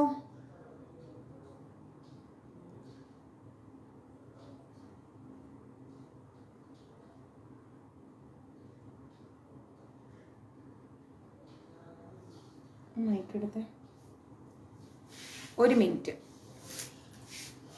നമുക്കൊന്ന് മൈക്ക് ചെക്ക് ചെയ്യാം.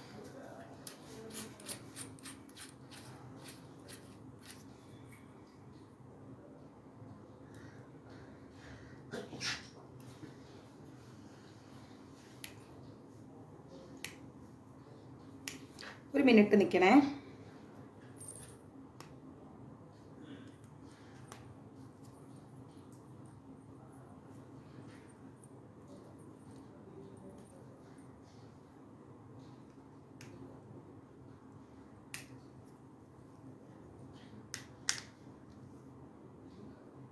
വേറെ ബാറ്ററി എടുത്ത്, കുഴപ്പമില്ല, വേറെ ബാറ്ററി എടുത്ത്.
ഇപ്പൊ കേൾക്കാമോ?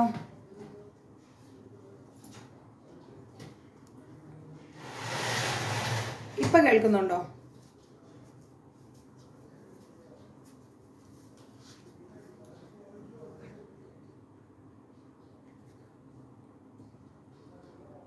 ഇപ്പൊ ഞാൻ പറയുന്നത് കേൾക്കാമോ? കേൾക്കാം.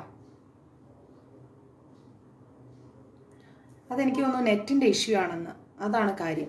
ഇപ്പൊ ഓക്കെ അല്ലേ? യെസ്,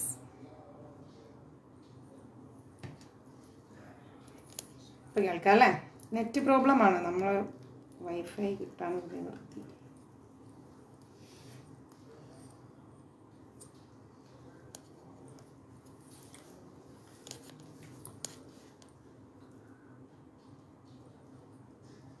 ഇപ്പൊ കേൾക്കാം. Okay, fine.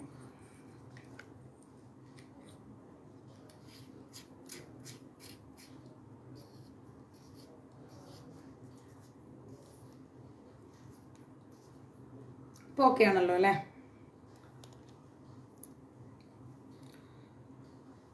ഇപ്പം നല്ല സൗണ്ട് ഉണ്ട്.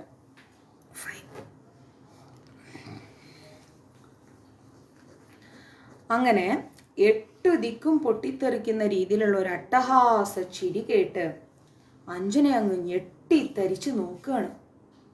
അഞ്ജന കണ്ണുകൾ തുറന്നിട്ട് പെട്ടെന്ന് നോക്കിയപ്പോൾ തൊട്ടു മുൻപിൽ ഭീമാകാരനായിരിക്കുന്ന ഒരു രാക്ഷസൻ നിൽക്കുന്നു. ആ രാക്ഷസൻ അവളെ നോക്കി പല്ലിളിച്ച് കാണിക്കുകയാണ്. വളഞ്ഞു നിൽക്കുന്ന രാക്ഷസന്റെ പല്ലും വട്ട കണ്ണും ശരീരം മുഴുവൻ എഴുന്നേറ്റ് നിൽക്കുന്ന കുറെ രോമങ്ങളും, ചെമ്പിച്ച നീണ്ട രോമങ്ങളും, പച്ച മാംസം കടിച്ച് കീറി തിന്നിട്ട് ആ രാക്ഷസന്റെ വായിലൂടെ രക്തം വരികയാണ്. വികൃതമായിരിക്കുന്ന വായ തുറന്ന് വളഞ്ഞ പല്ലുകൾ കാട്ടി ചുവന്ന് തടിച്ച നാക്ക് നീട്ടി ഗോഷ്ടി കാണിച്ച് രാക്ഷസൻ ഉറക്കെ ചിരിച്ചുകൊണ്ട് അഞ്ജനയുടെ അടുത്തേക്ക് വന്ന് ചോദിക്കുകയാണ്, നീലവാനത്തിലെ പൂന്തിങ്കളെ പോലെ, നിർമ്മല തടാകത്തിലെ നീലത്താമര എന്ന പോലെ ഈ ഘോര വനാന്തരത്തിനുള്ളിൽ പ്രത്യക്ഷപ്പെട്ടിരിക്കുന്ന നീ ഏതു വനദേവതയാണടി വാനര സുന്ദരി എന്ന് ചോദിച്ചു രാക്ഷസൻ. അഞ്ജന അങ്ങ് പേടിച്ചിട്ട് പറയാണ്, ഞാൻ അഞ്ജനയ്ക്ക് അങ്ങോട്ട് സംസാരിക്കാൻ പറ്റുന്നില്ല പേടിച്ചിട്ട്. മൃഗരാജന്റെ മുൻപിൽ പെട്ടുപോയ ഒരു മാനിനെ പോലെ അഞ്ജന അങ്ങ് പേടിച്ചു വരയ്ക്കാൻ തുടങ്ങി. ആ അഞ്ജനയുടെ പേടിയും വിറയലും ഒക്കെ കണ്ട രാക്ഷസൻ അങ്ങ് പരിഹസിച്ച് ചിരിച്ചുകൊണ്ട് അഞ്ജനയെ അങ്ങ് സമാധാനിപ്പിച്ചു. രാക്ഷസൻ പറയാണ്, പരിഭ്രമിക്കാതെ പറയൂ പൈങ്കിളി, സുന്ദരിയായ നീ ആരാണ്? അഞ്ജന പറഞ്ഞു, രാക്ഷസവീര, ആരും പോരുമില്ലാത്ത ഒരു പാവം വാനര കന്യകയാണ് ഞാൻ.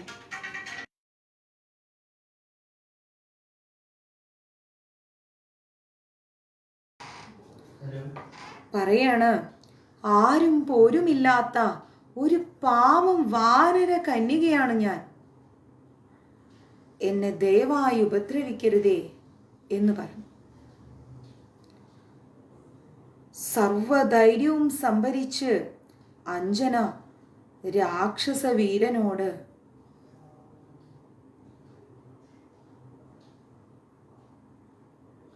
ഞാൻ എന്ത് ചെയ്യും, ഇത് നമ്മുടെ വൈഫൈ അല്ല,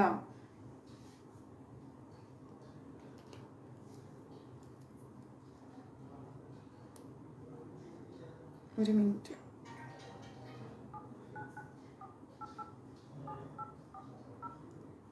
ഞാൻ ഇപ്പം ശരിയാക്കാം, ഒരു സെക്കൻഡ്.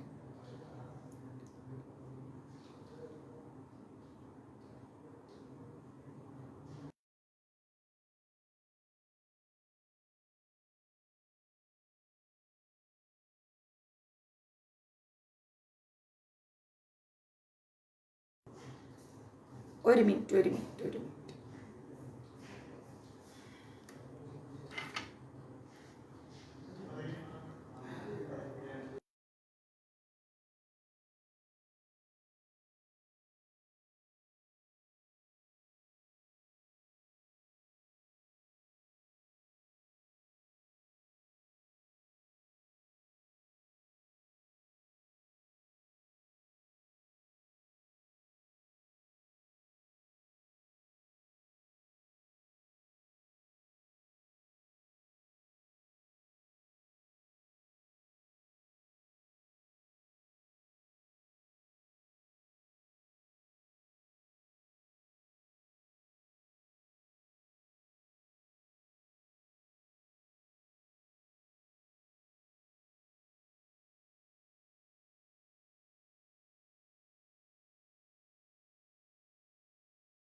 ഇപ്പോൾ ഓക്കെ ആണോ? ടൈമിംഗ് കറക്റ്റ് ആണോ ഞാൻ പറയുന്നത്?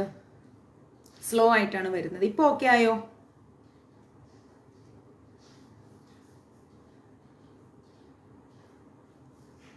Slow connection.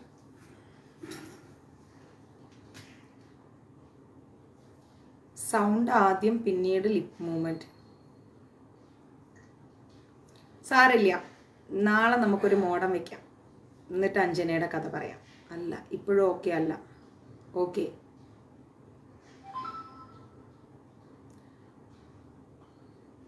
സാരില്ല, പോട്ടെ, നമുക്ക് നാളെ മോഡം വെച്ച് ശരിയാക്കാം.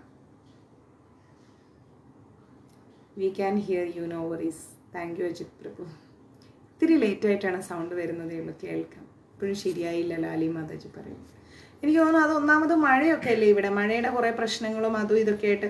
നാളെ എന്തായാലും ഞാനൊരു മോഡം വെക്കാം, മോഡം വെച്ചിട്ട് എടുക്കാം, കാരണം നമുക്ക് ഇവിടെ ആവശ്യം വരും കേട്ടോ. നാളെ നമുക്ക് റെഡിയാക്കാം. എന്നാലും പറഞ്ഞുതരാം, കഥ പറഞ്ഞുതരാം. അങ്ങനെ അഞ്ജന പറഞ്ഞു രാക്ഷസനോട്, രാക്ഷസവീര, ആരോരും ഇല്ലാത്തൊരു പാവമാണ് ഞാൻ, എന്നെ ഉപദ്രവിക്കല്ലേ, ഞാനൊരു പാവം വാനര കന്യകയാണ്, ദയവായി എന്നെ ഉപദ്രവിക്കല്ലേ എന്ന് പറഞ്ഞു. സർവധൈര്യവും മനസ്സിൽ വെച്ചുകൊണ്ട് അഞ്ജന രാക്ഷസവീരൻ്റെ അടുത്ത് അത്രയും താഴ്ന്ന നിലയിൽ അപേക്ഷിച്ചു. രാക്ഷസൻ പറഞ്ഞു, മർക്കട സുന്ദരി, നാം ശംഭസാധനനാണ്, നമ്മെ നേരിടുവാൻ ശക്തിയുള്ളവരാരും ലോകങ്ങളിൽ ഒന്നുമില്ല, ഭയപ്പെടേണ്ട, നമ്മെ നീ കല്യാണം കഴിക്കുവാൻ സമ്മതിക്കുകയാണെങ്കിൽ നമ്മുടെ പ്രാണൻ എന്നതുപോലെ നിന്നെ ഞാൻ സംരക്ഷിക്കുന്നതാണ് എന്ന് പറഞ്ഞു. ആ ദുഷ്ട രാക്ഷസന്റെ മനസ്സിലിരിപ്പ് മനസ്സിലാക്കിയ അഞ്ജന തൻ്റെ അവസ്ഥയെക്കുറിച്ച് ഓർത്ത് കണ്ണുനീരോട് കൂടി ഇരിക്കാൻ തുടങ്ങി. അവൻ്റെ ചോദ്യത്തിനൊന്നും ഉത്തരം കൊടുക്കാൻ അഞ്ജനയ്ക്ക് കഴിഞ്ഞില്ല. കാരണം എന്താ, ഒരു വാനര സ്ത്രീയായി മാറേണ്ടി വന്നു, കാട്ടിൽ അലഞ്ഞു തിരിയേണ്ടി വന്നു, സൗന്ദര്യമെല്ലാം പോയി, ഇനി ഒരു രാക്ഷസനെ കല്യാണം കഴിക്കേണ്ട അവസ്ഥയും കൂടി ആയപ്പോഴേക്കും വല്ലാത്തൊരവസ്ഥ. ക്ഷമ നശിച്ച ആ രാക്ഷസൻ എന്തു ചെയ്തു, ഓടി ചെന്നിട്ട് അഞ്ജനയെ അങ്ങ് ആഞ്ഞു വാരി പുണർന്ന് കെട്ടിപ്പിടിക്കാൻ ശ്രമിച്ചപ്പോൾ പേടിച്ച് അഞ്ജന ഓടി അങ്ങ് മാറിക്കളഞ്ഞു. ശംഭസാധനൻ എന്ന് പറയുന്ന ഈ രാക്ഷസൻ പറയാണ്, വാ സുന്ദരി വാ, നമ്മുടെ ഹൃദയതാപമകറ്റി നമുക്ക് പരമാനന്ദം പകർന്നു തരൂ എന്ന് പറഞ്ഞു. അങ്ങനെ രാക്ഷസൻ അടിവെച്ച് അഞ്ജനയുടെ അടുത്തേക്ക് വരാൻ തുടങ്ങി. പേടിച്ചരണ്ട അഞ്ജന എന്ത് ചെയ്തു, വൃക്ഷങ്ങൾക്കിടയിലൂടെ അങ്ങ് പ്രാണനും കയ്യിൽ പിടിച്ച് ഓടി രക്ഷപ്പെടാൻ നോക്കി. പക്ഷേ കാമഭ്രാന്ത് പിടിച്ച ശംഭസാധനൻ എന്തു ചെയ്തു, അവളുടെ പിന്നാലെ ഓടാൻ തുടങ്ങി. ഓടിത്തളർന്ന അഞ്ജന ഉമാമഹേശ്വര നാമം അങ്ങ് ഉച്ചത്തിലങ്ങ് കരഞ്ഞു വിളിച്ചു. അത് കേട്ട് പൊട്ടിച്ചിരിച്ച ശംഭസാധനൻ അവളെ പിടികൂടാൻ അങ്ങ് ശ്രമിച്ചുകൊണ്ടിരിക്കുകയാണ്. പിടികൊടുക്കാതെ ഓടിപ്പോകുന്ന അഞ്ജനയുടെ ധിക്കാരത്തിൽ ഭയങ്കര ദേഷ്യം വന്നു ഈ രാക്ഷസന്. ശംഭസാധനൻ അങ്ങ് ഭയങ്കര ശബ്ദത്തിൽ അങ്ങ് അലറി വിളിച്ച്, അയ്യോ, ആ ശബ്ദം കേട്ട് ആ കാട്ടിലെ മൃഗങ്ങളെല്ലാം ഓടാൻ തുടങ്ങി. തളർന്ന അവശയായ അഞ്ജന ഓടുന്നതിനിടയിൽ ഒരു വലിയ പാറക്കല്ലിൽ തട്ടിയിട്ട് താഴെ വീണു.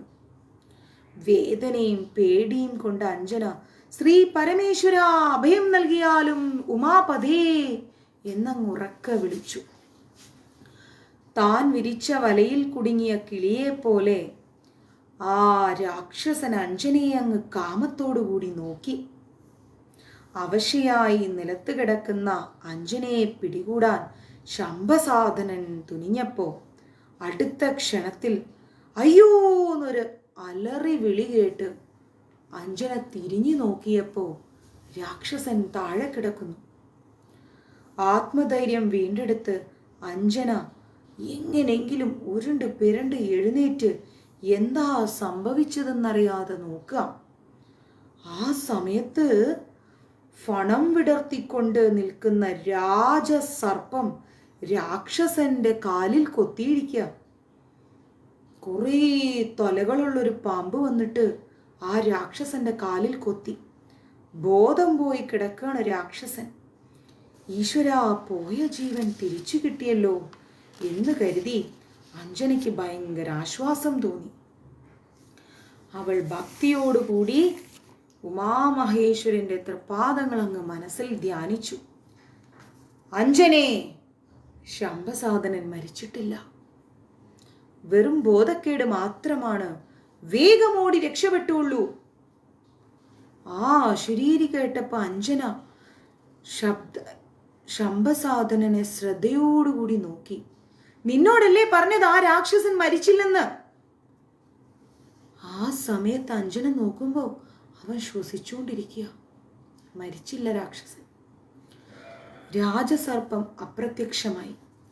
എല്ലാം സർവേശ്വരന്റെ കൃപയെന്ന് മനസ്സിൽ ധ്യാനിച്ച് അഞ്ജന കാട്ടിലൂടെ വീണ്ടും ഓടാൻ തുടങ്ങി. അകലെ കുന്നിൻ മുകളിൽ കണ്ട ആശ്രമത്തിലേക്ക് ഓടിക്കിതച്ചെത്തിയ അഞ്ജന തളർന്നു വീണു. അവൾക്ക് വെള്ളം നൽകി കുറച്ച് മഹർഷിമാരെ ആശ്വസിപ്പിച്ചു. അവൾ ആരാണ്, എവിടെ നിന്ന് വരുന്നു നീ എന്നൊക്കെ ചോദിച്ചു. ആദ്യം മുതൽ അഞ്ജന തൻ്റെ ദുഃഖകഥ പറയാൻ തുടങ്ങി. അഞ്ജന, ശംഭസാധന രാക്ഷസൻ തന്നെ ബലാത്കാരം ചെയ്യാൻ തുടങ്ങിയതും രാജസർപ്പ ദംശനമേറ്റ് അയാൾ ബോധം കെട്ട് വീണതും ബോധം തെളിയുമ്പോൾ തന്നെ തെരഞ്ഞ ആശ്രമത്തിൽ എത്താൻ സാധ്യതയുണ്ടെന്നും പേടിയോടുകൂടി മഹർഷിമാരോട് പറഞ്ഞു. ശംഭസാധനൻ നിനക്കു മാത്രമല്ല, ഈ മാല്യവാൻ പർവ്വതത്തിനു തന്നെ ഒരു പേടി സ്വപ്നമാണെന്ന് മഹർഷിമാര് പറഞ്ഞു.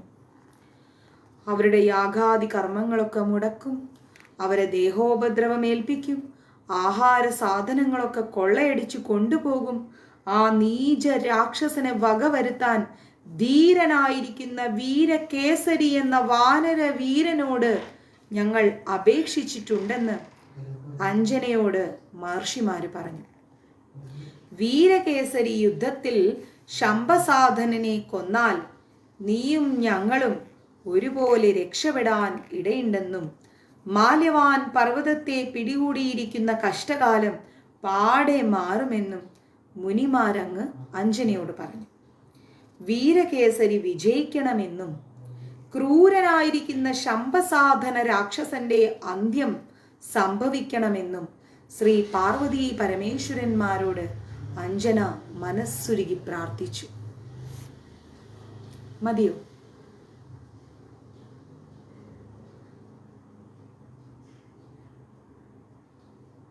ഇഷ്ടപ്പെട്ടു?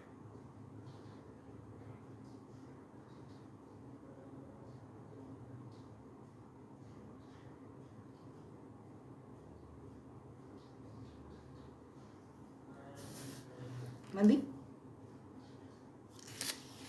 എത്ര പേരുണ്ടായിരുന്നു ലൈവില്? എനിക്ക് കാണാൻ പറ്റുന്നില്ല.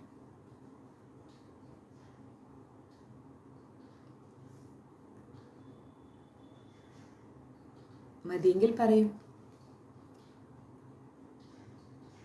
കഥ ഇഷ്ടമായി പറയും മാതാജി. കഥയല്ലേ, മതിയാവില്ലെന്ന്. ഇഷ്ടപ്പെട്ടു. ഇങ്ങനെ ഹനുമാൻ സ്വാമിയുടെ കഥ കേട്ടിട്ടുണ്ടോ എപ്പോഴെങ്കിലും?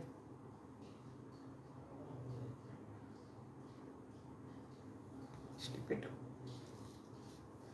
നമ്മൾ കേട്ടുകൊണ്ടിരിക്കുന്നത് ഹനുമാൻ സ്വാമിയുടെ കഥയാണ്. പോരാ, നിർത്തല്ലേ. അങ്ങനെ പിറ്റേ ദിവസം രാവിലെയായി. മാല്യവാൻ പർവ്വതമങ്ങ് പ്രഭാതത്തിലിങ്ങനെ ഉണർന്നു. പ്രഭാത കർമ്മങ്ങളെല്ലാം ചെയ്ത് മഹർഷിമാർ യാഗം ചെയ്യാൻ തുടങ്ങി. യാഗം സംരക്ഷിച്ച് മഹർഷിമാരുടെ വേദനകളെല്ലാം കാലേ കൂട്ടി തന്നെ അകറ്റാൻ വേണ്ടി വീരകേസരി ആശ്രമത്തിലെത്തി. മഹർഷിമാരുടെ ആശ്രമത്തിലെത്തി. ആ മഹാവീരനെ സ്വീകരിച്ചിരുത്തി മഹർഷിമാരെന്ത് ചെയ്ത് അഞ്ജനയെ ആ വീരകേസരിക്ക് പരിചയപ്പെടുത്തി. ഫസ്റ്റ് നോട്ടത്തിൽ തന്നെ വീരകേസരി എന്ന പേരിന് തക്കതായിരിക്കുന്ന ആ വീരധീരനെ ധൈര്യശാലിയാണെന്ന് അഞ്ജനയ്ക്ക് അങ്ങ് മനസ്സിലായി. ആ വീരന് വിജയം കൈവരിക്കാൻ സാധിക്കണേന്ന് അഞ്ജന പാർവതീ പരമേശ്വരന്മാരോട് മനസ്സുരുകി അങ്ങ് പ്രാർത്ഥിച്ചു. പെട്ടെന്ന് കാടും ഞടുക്കി വിറയ്ക്കുമാറുള്ള അട്ടഹാസ ചിരി കേട്ടു.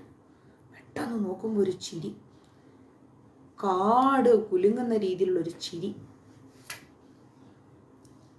മഹർഷിമാരും അഞ്ജനയും അങ്ങ് ഞെട്ടി വിറച്ചു. സംശയമില്ല, ഇതാ ക്രൂരനായിരിക്കുന്ന ശംഭസാധന രാക്ഷസന്റെ അട്ടഹാസ ചിരിയാണ്. ആരും ഭയപ്പെടേണ്ട, യാഗം തുടർന്ന് നടത്തിക്കോളൂ. ശംഭസാധന രാക്ഷസനെ ഞാൻ വകവരുത്തിക്കോളാം. ആര് പറഞ്ഞു? വീരകേസരി പറഞ്ഞു. എല്ലാവർക്കും ധൈര്യം കൊടുത്ത് വീരകേസരി എന്തു ചെയ്തു? അമ്പും വില്ലും കയ്യിലെടുത്തിട്ട് ഒരു വൃക്ഷത്തിന്റെ മുകളിലേക്ക് അങ്ങ് ചാടി കയറി ഒളിച്ചിരുന്നു വീരകേസരി. ഭീമകായനായിരിക്കുന്ന ശംഭസാധനൻ ശബ്ദത്തിൽ ചിരിച്ചുകൊണ്ട് ആശ്രമത്തിന്റെ മുറ്റത്തേക്ക് വന്നു. പേടിച്ചു വരണ്ടു നിന്ന അഞ്ജനയെ കണ്ട രാക്ഷസൻ പുച്ഛഭാവത്തിൽ അങ്ങ് പരിഹസിച്ചു. കൊള്ളാം, നീ അഭയം തേടിയെത്തിയിരിക്കുന്ന സ്ഥാനം വിചിത്രമായതു തന്നെ. പേടിത്തൊണ്ടന്മാരായിരിക്കുന്ന ഈ മരവണ്ടൻ മഹർഷിമാർ നമ്മുടെ ശബ്ദം കേട്ട മാത്രയിൽ തന്നെ മരണവെപ്രാളം തുടങ്ങുന്നവരാണ് സുന്ദരി. നമുക്ക് പോകാം സുന്ദരി. നിന്നെ ഞാൻ ദർശിച്ചതു മുതൽ ഊണും ഉറക്കവുമില്ലാതെ നിന്നെ മാത്രം ആലോചിച്ച് ഞാൻ അലയുകയാണ് സുന്ദരി. വരൂ, നമുക്ക് പോകാം എന്ന് പറഞ്ഞു ഈ രാക്ഷസൻ അഞ്ജനയോട്. കയ്യും നീട്ടിപ്പിടിച്ചുകൊണ്ട് തൻ്റെ മുന്നിലേക്ക് വരുന്ന രാക്ഷസനെ കണ്ട് പേടിച്ചു വിറച്ച അഞ്ജന ആശ്രമത്തിൻ്റെ ഉള്ളിലേക്ക് ഓടിക്കയറി. അവളെ പിന്തുടർന്ന് ശംഭസാധനൻ അവളുടെ കയ്യിൽ പിടികൂടി പുറത്തേക്ക് ഇങ്ങോട്ട് വലിച്ചു അഞ്ജനയെ. അയ്യോ, രക്ഷിക്കണേ രക്ഷിക്കണേ! അഞ്ജന ഹൃദയം തുറന്നങ്ങ് കരയാൻ തുടങ്ങി. ശംഭസാധനൻ പറയാണ്, ദൈവം പോലും നിന്നെ രക്ഷിക്കാൻ വരില്ല സുന്ദരി. ഒരു ഭീരുവിന് പോലും ധൈര്യമില്ല. ശംഭസാധനനെ പേടിയാണ്, വാടി ഇവിടെ എന്ന് പറഞ്ഞു ഈ രാക്ഷസൻ. അഞ്ജനയെ വാരി കൂട്ടി പിടിച്ചെടുത്തിട്ട് ശംഭസാധനൻ അവളെ അങ്ങ് ശംഭസാധനന്റെ തോളിലേക്കിട്ടു. വിടൂ വിടൂ, അവളെ വിടൂ എന്ന് മഹർഷിമാര് പറഞ്ഞു. ശംഭസാധനൻ കേൾക്കുന്നില്ല. ഇത് കണ്ട നമ്മുടെ വീരകേസരി മരത്തിൽ നിന്നങ്ങ് ചാടി, ശംഭസാധന അവളുടെ കയ്യിൽ നിന്ന് വിടൂ എന്നങ്ങ് പറഞ്ഞു. വീരകേസരിയുടെ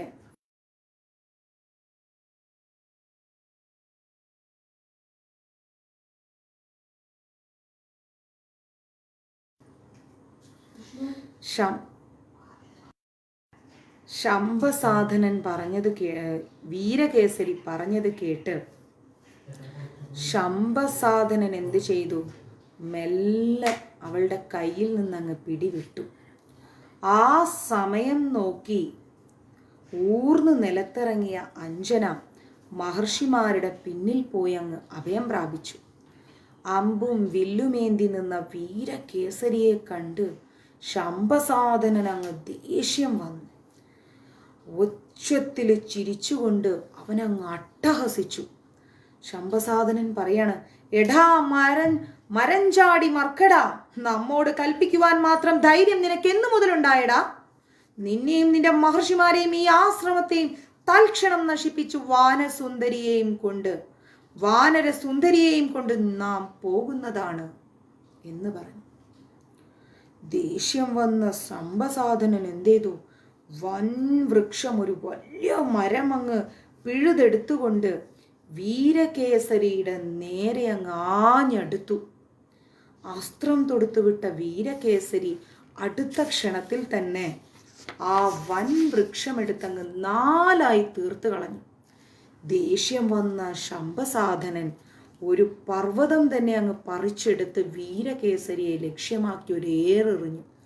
അസ്ത്രം പ്രയോഗിച്ചുകൊണ്ട് വീരകേസരി എന്ത് ചെയ്തു? ആ പർവ്വതത്തെ ചെറിയ ചെറിയ കല്ലുകളാക്കി തകർത്ത് കളഞ്ഞു. കേസരി ശംഭസാധനന് നേരെ തുടരെ തുടരെ തുടരെ അസ്ത്രങ്ങൾ വിട്ടു. അസ്ത്രങ്ങളേറ്റ് രാക്ഷസന്റെ ശരീരത്തിൽ നിന്ന് രക്തം വരാൻ തുടങ്ങി.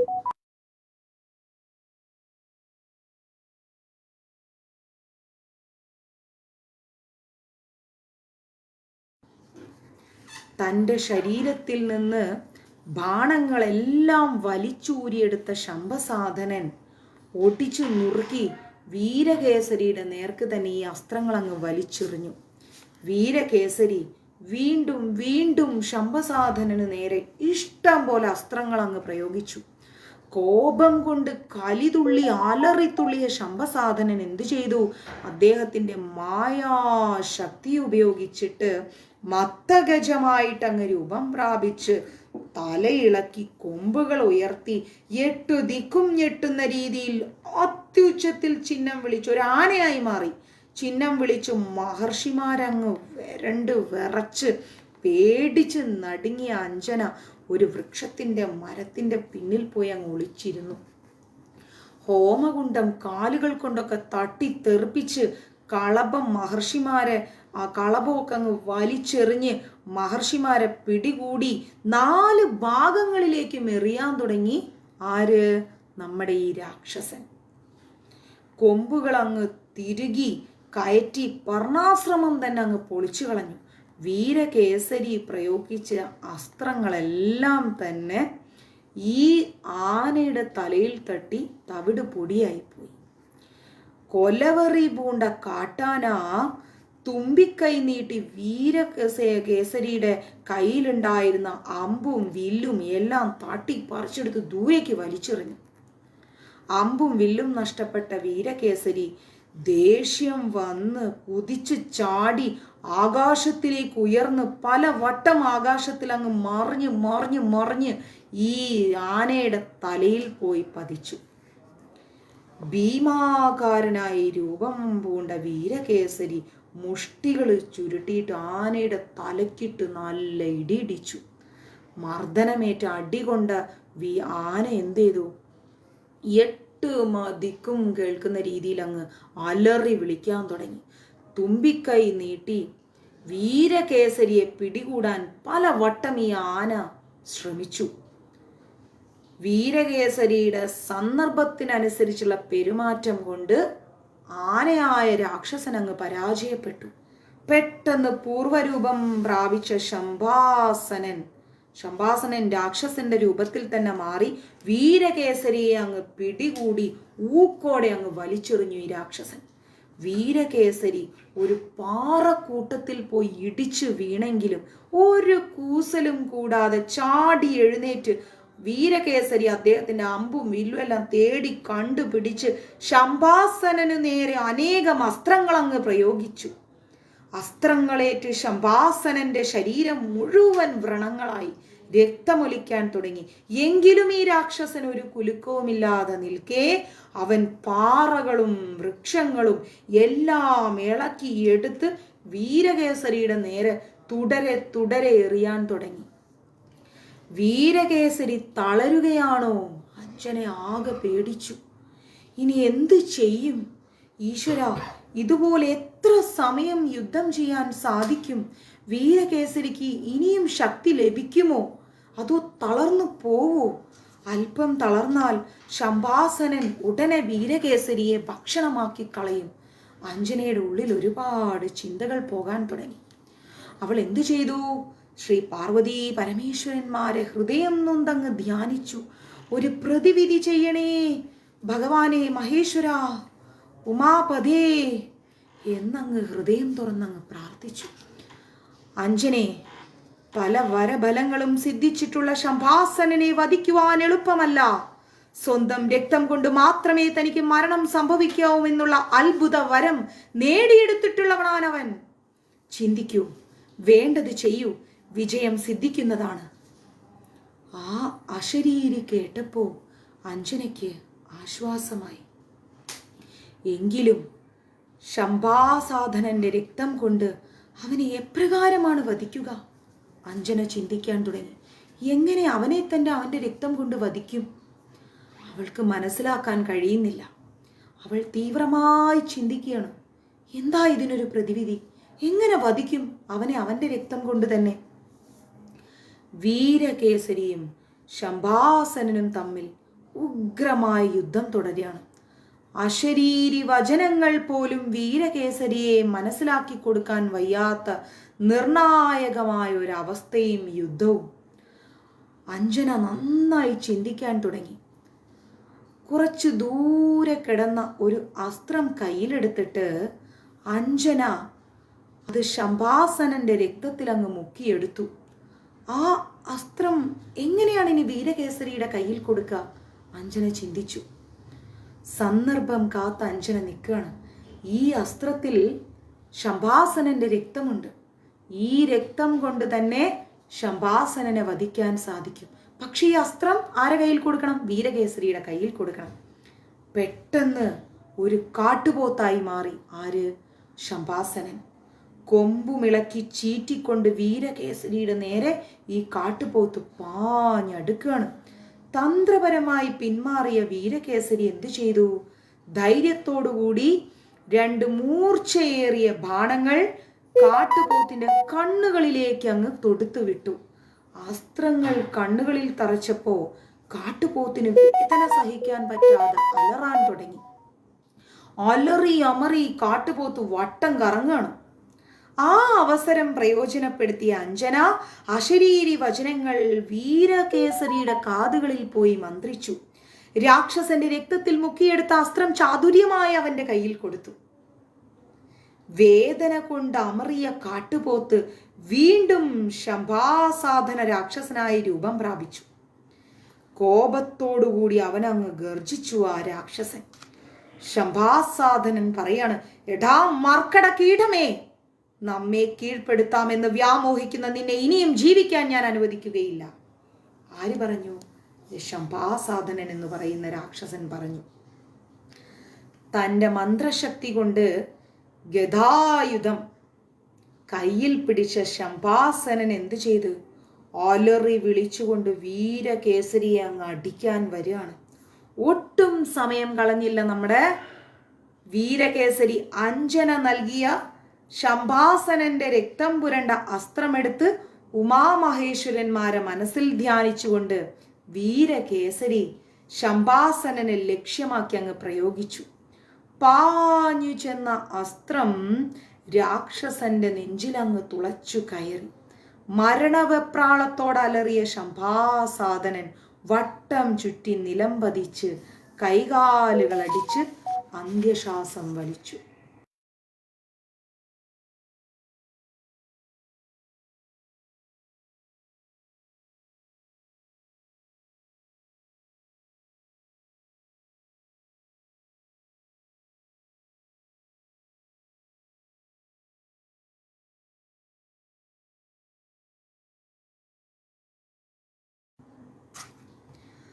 അഞ്ജനയ്ക്ക് വളരെ ആശ്വാസമായി. വീരകേസരിയുടെ വീരധീര പരാക്രമങ്ങളെ വാനോളം പുകഴ്ത്തി മഹർഷിമാരങ്ങനെ ആശീർവദിച്ച് അനുഗ്രഹിച്ചു. വീരകേസരി പറഞ്ഞു, മുനിപുങ്കവന്മാരെ, അഭിനന്ദിക്കേണ്ടതും ആശീർവദിക്കേണ്ടതും എന്നെയല്ല. ശംഭാസാധനനെ വധിക്കുവാനുള്ള ഉപദേശം നൽകിയതും ഉപായം പറഞ്ഞു തന്നതും അഞ്ജനയാണ്. നാം അഞ്ജനാദേവിയോട് കടപ്പെട്ടിരിക്കണം. അഞ്ജന പറഞ്ഞു, ക്ഷമിക്കണം, പാവപ്പെട്ട ഈ ഉള്ളവൾ ഒന്നിനും അർഹതപ്പെട്ടവളല്ല. എല്ലാം ശ്രീ പാർവതി പരമേശ്വരന്മാരുടെ അനുഗ്രഹം മാത്രമാണ്. അങ്ങനെ അവർക്ക് ഉപകാരം ചെയ്ത കരുത്തനായ വീരകേസരിക്ക് തക്കതായ സമ്മാനം നൽകണമല്ലോ എന്ന് ആര് ചിന്തിച്ചു? നമ്മുടെ മഹർഷിമാര് ചിന്തിച്ചു. ആ സമയത്താണ് വീരകേസരിയും അഞ്ജനയും മഹർഷിമാരും എല്ലാം കൂടെ നിൽക്കുകയാണ്. എന്താ ഇവന് കൊടുക്കാം എന്നങ്ങനെ ആലോചിച്ചിരിക്കുകയാണ് മഹർഷിമാർ. ആ സമയത്ത് അഞ്ജനയെ തൻ്റെ അരികിൽ വിളിച്ചിട്ട് പാങ്ക മഹർഷി പറഞ്ഞു, പുത്രി, ഞങ്ങളുടെ ആഗ്രഹം നീ അംഗീകരിക്കുമെന്നുള്ളൊരു വിശ്വാസം ഞങ്ങൾക്കുണ്ട്. അതുകൊണ്ട് പറയാണ്, ധീരനായ വീരകേസരിക്ക് നിന്നെ പാണീഗ്രഹണം ചെയ്തു കൊടുക്കുവാൻ ഞങ്ങൾ തീരുമാനിച്ചിട്ടുണ്ട്. നിന്റെ അഭിപ്രായം എന്താണെന്ന് ഞങ്ങളോട് പറയൂ. മഹർഷിമാര് പറഞ്ഞത് കേട്ടപ്പോൾ നാണിച്ച് തലതാഴ്ത്തി നിൽക്കുകയാണ് നമ്മുടെ അഞ്ജന. അവൾ എന്ത് ചെയ്തു? പാദവിരലുകൾ കൊണ്ട് ആശ്രമത്തിൻ്റെ മുറ്റത്ത് കളം വരച്ചു. കൈവിരലുകൾ കൂട്ടിപ്പിണച്ച് നാണത്തോടുകൂടി മൗനത്തോടുകൂടി അഞ്ജന നിന്നു. അഞ്ജനയുടെ ആ ഒരു ചേഷ്ടകളെല്ലാം കണ്ടപ്പോൾ അഞ്ജനയുടെ മനസ്സിന് സമ്മതമാണെന്ന് മഹർഷിമാർക്കും മനസ്സിലായി. നല്ലൊരു സമയം നോക്കി വീരകേസരിക്ക് എന്ത് ചെയ്തു? അഞ്ജനയെ വിവാഹം ചെയ്തു കൊടുക്കാൻ ആര് തീരുമാനിച്ചു? മഹർഷിമാര് തീരുമാനിച്ചു.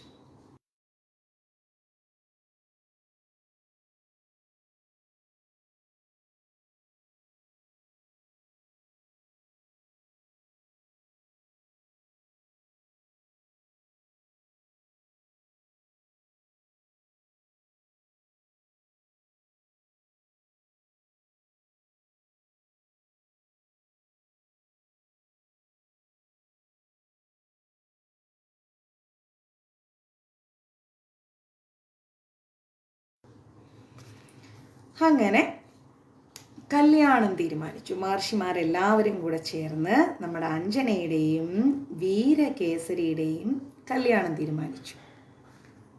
കഥ ഇഷ്ടമായോ എല്ലാവർക്കും? ഇഷ്ടമായെങ്കിൽ കമൻ്റ് ഇടൂ.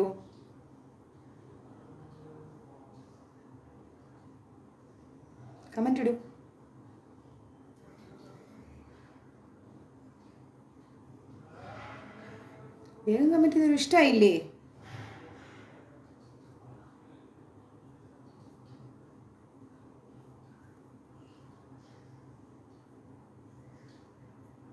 വേഗം കമൻറ്റ് ഇടൂ.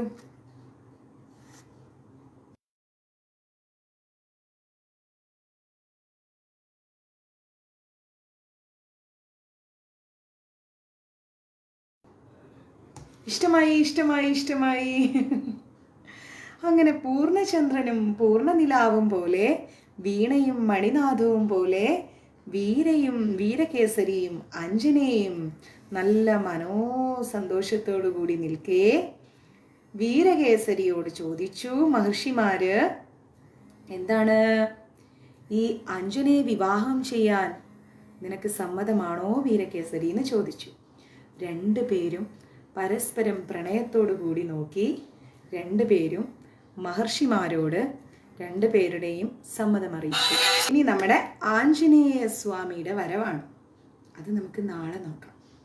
ഇന്ന് എനിക്ക് നിങ്ങൾക്ക് പോയിട്ട് രാമായണം പാക്ക് ചെയ്യാനുണ്ട്.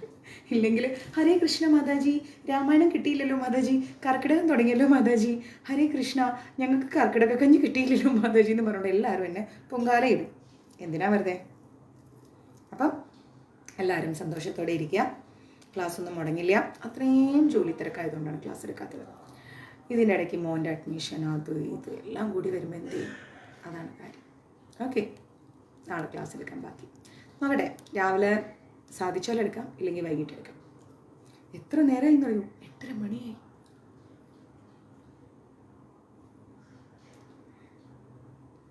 ഇന്ന് കലിയന് വെക്കുന്ന ദിവസമാണല്ലേ? സൂപ്പർ. അപ്പം എല്ലാവർക്കും എല്ലാ അനുഗ്രഹം ഉണ്ടാവട്ടെ. അതൊക്കെ എൻ്റെ കുഞ്ഞിനാളിലെ ഓർമ്മകളാണ്. കലിയനെ വെക്കുക, കലിയാ കൂ കൂന്ന് വിളിക്കുക അല്ലേ? അതൊക്കെ ഒരു ആചാരം ഉണ്ടായിരുന്നു. അപ്പം അതൊന്നും ഇല്ല, പോട്ടെ, സാരില്ല. അപ്പോൾ നമുക്ക് നാളെ ബാക്കി കഥ കേൾക്കാം. ഓക്കെ. ഹരേ കൃഷ്ണ. സർവം കൃഷ്ണ അർപ്പണമസ്തു. പ്രഭുപാദ് കി ജയ്, ഗുരു മഹാരാജ് കി ജയ്, രാധാ പവനപുരേഷൻ കി ജയ്. ഹരേ കൃഷ്ണ.